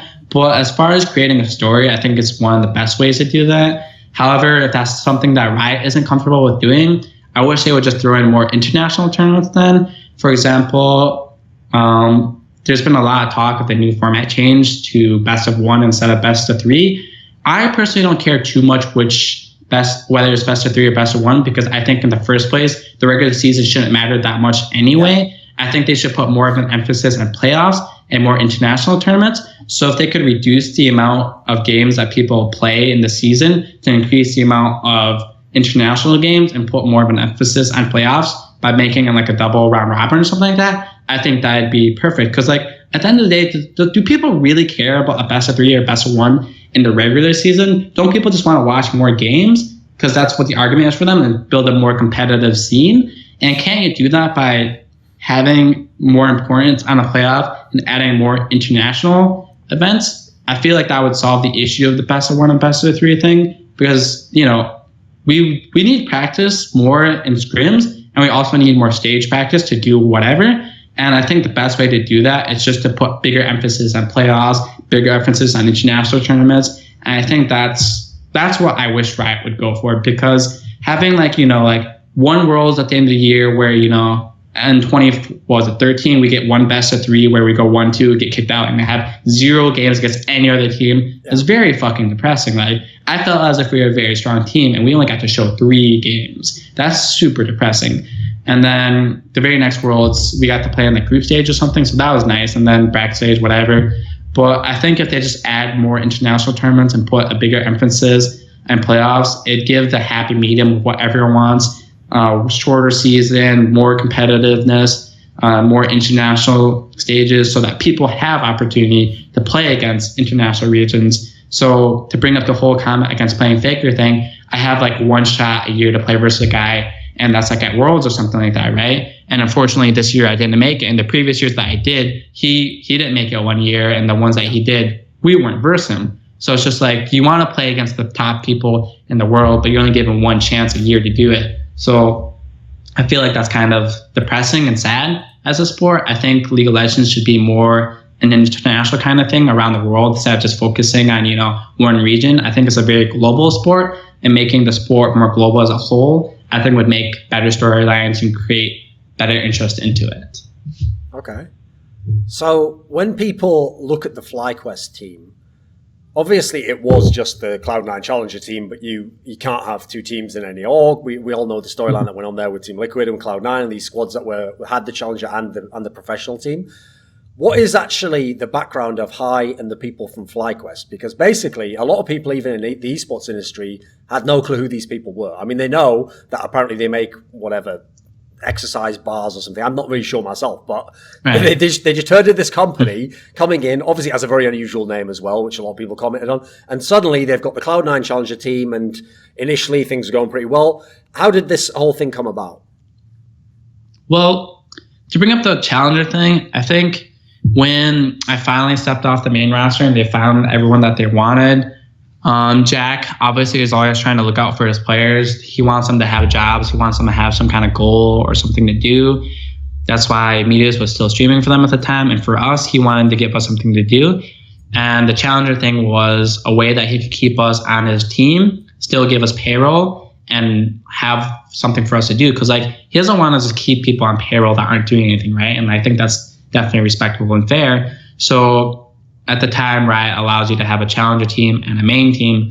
So he asked if we were interested in being on the Challenger team. And I thought that was interesting because not only do we still get to play as a team together, like me, Levin, Balls, it still let us be a part of Cloud9, and people might shit on us because they think we're just boosting. But, we wanted a job and we wanted something to do with our lives. I didn't know what we would do if we weren't doing the Challenger team. And it's not like we just sold off the team and stuck with Cloud9, right? Like we went with the team and we still kept playing. I think that's what a lot of people had issues with. So now here we are under FlyQuest. And that happened due to a meeting I went in New York. I went and met with the owner, Wes Edens. He is like a partial CEO or co-owner of Fortress Investment Group, some big investment firm over in New York. And he also owns part of the Milwaukee Bucks or something like that. I just remember having a conversation with him during the meeting, and like, you know, he really won me over because we probably had more than one option of like who would want to, you know, buy the team out and build an organization. And my meeting with him went really well, and I really liked the guy. As far as the name FlyQuest, I really wanted to have fly in it. I don't really know why, but I really felt that was cool. Maybe because of the name Fly High, I don't know, but I really wanted Fly to be part of the name. I thought it'd be something that'd be memorable. And I think he wanted something with a Q in it because his little son, his name is Quentin. He's the one that got the guy into the League of Legends in the first place because he'd always watch it with his son, the tournaments, whatever, watch him play. And he wanted something with a Q in the name of it for his son. So they chose Quest. So now we have Fly, which is the part I wanted, and then they have Quest, which is the part he wanted, and then you have FlyQuest. So I think the name grew on me over time. I didn't really like it initially, but I think over time it kind of grew on me. And, you know, it might not necessarily be the, you know, most easygoing thing to say, but it's definitely something memorable, you know? Like, you kind of look at FlyQuest and be like, hey, it's kind of a weird name, it's kind of a weird logo, but it sticks out, you know? And with the colors that we have, it definitely sticks out too. And the fact that we have 3-4 veterans that are really old, like Lemon's 28 or something like that, as far as being a player that's ancient. So we definitely stick out not only in name, brand, and as players. I think it's something that was important to make us stand apart from all these other people that have Koreans on their team, imports on their team, all these like star players or whatever. So another player who you've had, it seems to me like an interesting interaction with was Moon, the jungler of FlyQuest, because he's someone where he'd had a couple of different chances in the LCS. You know, he played for different teams, and usually it felt like he was someone where somehow it just never worked out on the LCS level. Like in Challenger, people always said he's a rising talent, you know, he's going to be a very good player. But then he was put in these teams, admittedly, some of them not very good teams, or teams that were kind of in disarray, you know, like problems between teammates. I mean, obviously just replacing Dardoch for a week is not really like the ideal scenario to start off with. But in your team, it seems like he's settled down a lot more. Like, what's your relationship with him been like? What do you think he needs from a teammate, from a leader, whatever it might be? What's helped him evolve as a player? I think there's a few things. First off, for him to be on our team was actually really random in the first place.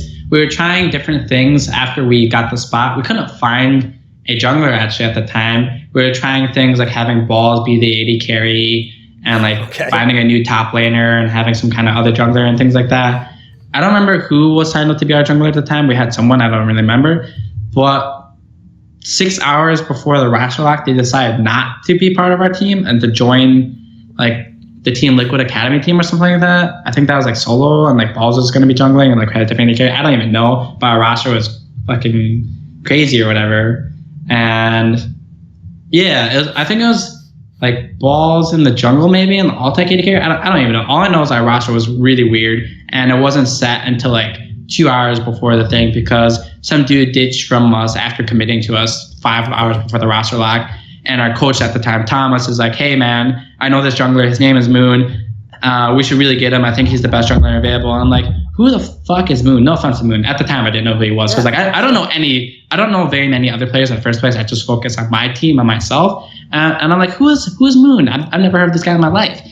And, you know, we have 3 hours to choose. I'm like, yo, we should just, you know, message these other pro players, see if we can get them. I don't know if I can say their names or anything due to like contract things, but we're messaging other pro players, things like that, seeing who's interested in them. And I'm like, yo, we should get this guy. I really want to play with this guy. But Thomas is like, no, man, you should trust me. I believe in Moon. I think he'll be a really good player. We should get him. And I'm like, okay, I trust you, man. You're the coach. Let's do it. And we messaged Moon and like we signed him like an hour before roster lock. And I'm like, I don't know who this guy is. I've never seen him in my life. I don't know what he looks like. I don't know his name, but he's part of our team. He's part of the LCS with us now. And let's see what we got. So we didn't have a team house originally when we first started playing for a while for scrims. They were actually staying at my house. I don't own, but I rented a 4-bedroom at the time. And like 3 of the players were just downstairs on my couch on the dining room table playing off the computers that I had, because we didn't have computers for them. We didn't have a place for them to stay. So it took quite a while actually to set up the house, set up computers, things like that. And they're just playing from the house that I lived in. And playing with Moon was interesting. I think as he's gotten older, even though it's only been a year, and he's gotten more used to having teammates that, you know, believe in him and that he can talk to, because I think on his previous teams, there was like foreigners there that he didn't really communicate with that well. I think it helped him a lot to have teammates that spoke the same language as him and bonded with him. So not only did like, you know, we hang out during or like play a game together, we'd always like eat food together or go do things or talk about things. He's really close with Turtle. They talk a lot about like shoes and fashion and streetwear and things like that. And I think it just helps a lot for a player to understand that even if he makes a mistake, he's not going to be kicked off the team. People aren't going to hate him for it. No one's going to bring him down. And I think he might have experienced that in his previous team where people, you know, are thinking something negatively about him and he could tell. Whereas on our team, I think he always felt as if he was always wanted and needed there. So I think that's something that was important for him to build up his mental strength, to have supportive teammates and people that, you know, care about him genuinely, whether that be as a player or a person, you know? And I think that's all he really needed to like get back into the groove of things. Even though, as we've referenced in the interview, you had some persistent injuries and there's been times where people assumed, at least from the outside, oh, the reason he's not in the Cloud9 lineup, he's probably going to retire now.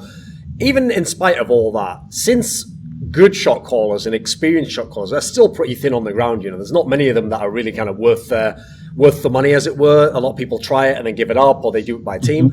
I have to figure you must have gotten some offers in your career. You must have had a lot of teams interested at certain points when they thought you were out of Cloud9, or when they thought, for example, the FlyQuest team. Have you had a lot of offers? Have you had a lot of scenarios? Were there any that you ever actually really thought about? Well,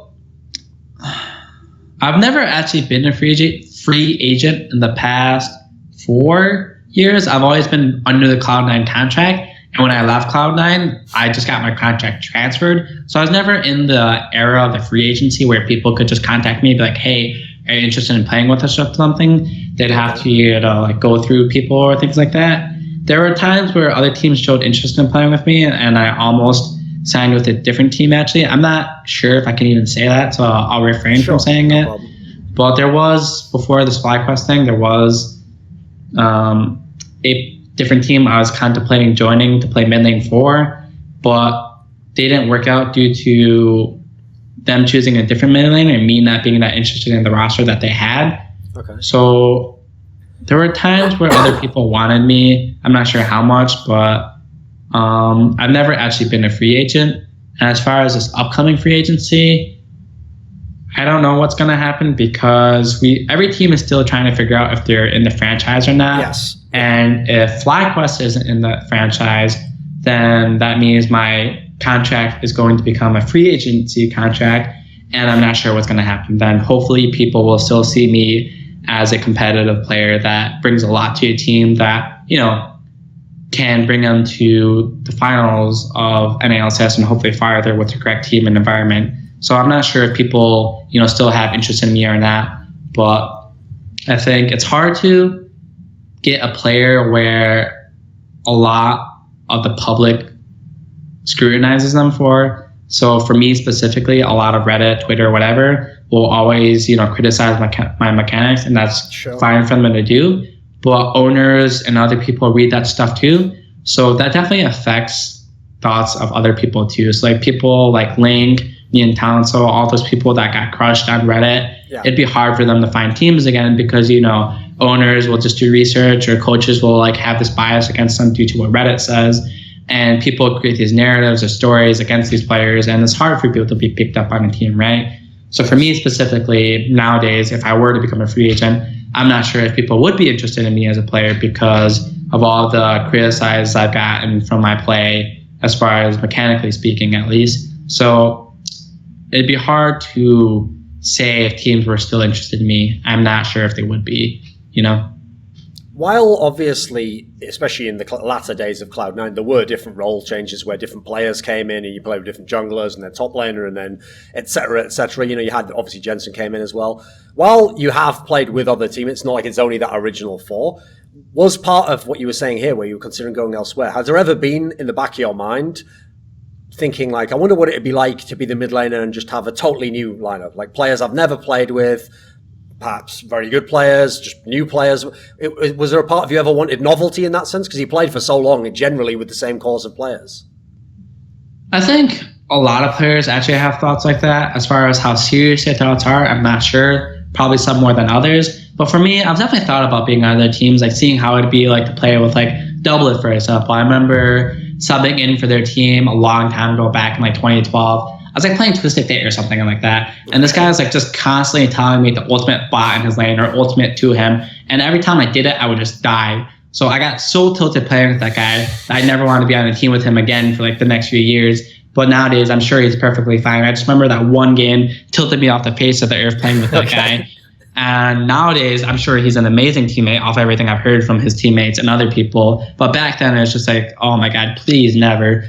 But it's always interesting to try and think about how you would be on a different team. Like say I was like TSM high or something, like what a different world that would be, like there's no, like it'd be really weird and like it'd be really cool to see something like that. But the likeliness of something like that happening, I'm not sure, because nowadays people are very invested in the team, the teammates, and it's hard to replace someone, especially someone as a mid laner. So you can look at teams like CLG or something, like they have zero reason to replace Hui or anything like that. He's very pivotal to their team. He's a really good player. And like, they, not only would I need to be better than their mid laner, they'd also have to want me more than their current one, which is something that's hard to do when mid lane is such a central and pivotal role to every single team, that the mid laner is basically what teams build their teams off of, So it'd be really cool to see myself on a different team, to see how they do pick and ban, see how they do reviews, see how they interact as a whole.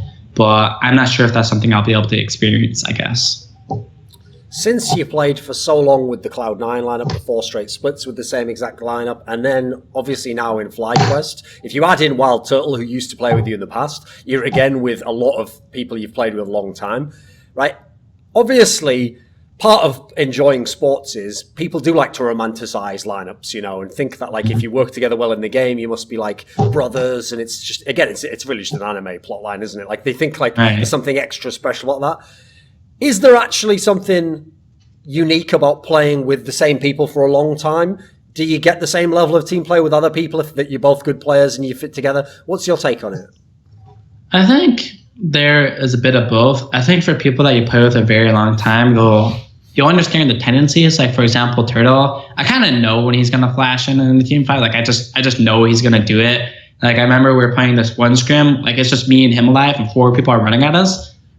He's like playing Tristana, I'm playing Orianna or something like that. I knew for a fact that he's going to jump on all of them. I don't know why, but I just knew he's going to jump on all of them. Like, there's no reason why any other AD player would do that. Yeah. But I just knew Turtle would do that. So he jumped on them, and I was ready for him to do that. So the moment he jumped, I did an Orianna ultimate with zero communication between him and I, just because I knew he was going to do that. And that's something I learned after playing with him for a very long time. But on the flip side of things, if you are just both very good players, you should have a general understanding of what that person is going to do, and you can follow up accordingly. So I think it's useful to, have a history with someone and learn the tendencies. But at the same time, when you are both good players and excellent players, you should understand to an extent what the other guy is going to do, whether it's going to be like a stun or an ultimate or, like a Lee Sin kick or something like that. There's like minimal amount of communication needed, maybe some, but you can look at other teams around the world. Like the Chinese teams that have like 3 Chinese and 2 Korean, and still, get to the top of the world. It's just due to them being good players. They just need very simple communication, because as far as mechanics go, you should generally be able to tell what your teammate is going to do. Sure. So that's something I wanted to ask you about, actually, is generally the teams that you've played in haven't really had the imports. I mean, obviously you did play with Jensen. Here's the thing. I don't really count Europeans as imports because, again, majority of them, especially the Nordic ones, just speak perfectly good English. And yeah, they have to adjust culturally, perhaps, but it's not the same issue as having a Korean guy who's literally learning English, right? In general, yeah, you played with a couple. Like you said, you played with Rush. For your style of how you like to play the game, for your style of shot calling, Is it too tough to use like a straight up Korean, or I mean, in theory, it could be a Chinese player as well. Is it too tough to use those players? Do you think you could work with them? Rush actually had the best English out of any NA import, I believe, for Koreans. So I didn't really have an issue with him. As far as other Koreans that don't speak English, I've never actually gotten to try that. I'm sure it might be difficult, but I kind of like being, an all NA team. I think it kind of has its own allure, and for us to be able to create a storyline off of that would be great.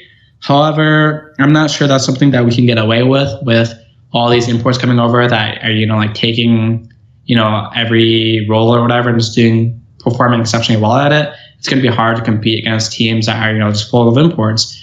Like TSM, whether Bjergsen counts as import or not, he's from Europe, and so is Sven. So they don't have a Korean import at the moment, but they have 2 European ones, and people always hail Europeans as like the king of mid lane. So it's just like it's hard to compete against teams that have imports and put in a lot of money to acquire top talent. Whereas if you're working with whoever you got, because like even like it's not like we're necessarily bad, but if we're not top tier around the world, it'd be hard for us to compete against people that are. So imagine bringing in, like, I don't know, fucking Faker, and who's the best jungler in the world right now? Maybe Score. He's pretty good. Yeah, so like bring over Faker and Score to a team NA or something like that, right? And like pair him with like, I don't know, like Double Lift and like Afro and fucking It's pretty lineup already. Yeah, like that's a pretty fucking strong team, and like pit us against that, like me, Balls, Lemon, Turtle, Moon, like would probably get crushed. I'd like to say, probably. So it's just hard to compete against teams that do that if you're not going to do that yourself. So I'm not sure how things are going to go. I kind of dislike imports, honestly, but I can understand why they're a thing. They want to make NA more competitive. They want us to be a stronger region, etc., or whatever. But I personally like it when an all NA team do well, because like you look at Worlds, I think GAM is an all Viet team, I believe. And like to see them do 2-4 and do really well, that makes me really want to cheer for them. But I'm looking at other teams that, have these imports, so like, why do I care about them? Like, no offense to IMT or anything like that, but they have Flame and Ole? Yes. Yeah. And like, I don't really care for them as a team. Like, sure, they're NA, but like, kind of. I care for like Paul Belter and like Smithy and like Cody Sun, but like the other two, it's just kind of whatever to me. Like, yeah, they play in NA, but like I don't think they consider themselves North Americans. They don't have a green card or whatever. They just come over here to work, and I'm not sure how seriously they take playing for NA and playing for the pride of our region. So I think it'd be cool if down the line there was some North American team that was just strong enough to be 5 North American players. I think that'd be a really good story and something that I would root for, down the line. Because I don't want a world where, 5-10 years from now, every team is just full of imports, and it's just like, who do you root for? Like there's just half Koreans, half Europeans, whatever, and it's kind of sad, I guess. But what can you do when they're better than you, I guess? Sure. So one of the things that's pretty tough about esports is, like we've said, when you're discussing someone's career, it almost is just like a traditional sport. You have the time when you're very good or you're on very good teams. Then you have, for example, injury things to balance out and decide, what I want to do in my future. But because esports, at least for the last probably 7 or 8 years, has been getting bigger and bigger each year. I know that there's lots of people I know from some of the other esports games and League of Legends in the early days where they look back now, some of them who quit, and they think, I didn't know it was going to get this big though, like I used to be a good player, or I wish I'd just stuck around it 2 more years and seen where it had gone, because they look now and they think it's only going to get even bigger. So in an era when we're coming into franchising, and this means that, listen, people now could have careers maybe even longer, because there's not the relegation threat anymore. Right? You're obviously someone where part of the topic of this interview has been you could have retired in the past, or you could have retired off injuries, or will you keep going with FlyQuest, as you referenced here? No one knows yet what will happen. Could you see a world where High is still playing in like 5 years? Still playing League of Legends if it's still a big game? I think 5 years is something too hard for me to look that far into. Even going back 3 years and to tell me that I'd be like where I am now, there's no way I would see that. If I was playing in 5 years, I would hope that I would still be good. But once again, it comes back to the thing of where if I'm not competitive to play, then I wouldn't want to. So if I'm 5 years from now still a competitive player that, can get like top half of NA and like get to Worlds and stuff like that, sure, I would still play. Like that sounds great if I'm that good 5 years from now. But I'm not sure that's something that I can keep up with. Ideally, that'd be really cool to have such a long career and to be at the top of the game for so long. But it's definitely something hard to do. And it's easy to say it, but it's something hard to do. So I really have no idea. Would I like that? Yes, that'd be great if I was still amazing at this game that far from now. But is it something possible? Sure, feasible, maybe not. But I'll have to take it year by year and do my best to see what I can do. Sure. So one thing, actually, you referenced you didn't get to play against Faker, but actually, if people go back and think, across your career, you've pretty much, during your eras, gotten to play almost all the best Western teams. You got to play the original Fnatic that won all the LCS. You got to play Alliance when they were very good. You got to play, obviously, TSM every year. You got to play the Fnatic that went to the semi-finals. People will forget you were in their group. That was the one where you played Lee Sin, I think, in that game. After playing all these other teams, who, just from feeling playing against them and your opinion only, who do you think was the best Western team we've had? Western team?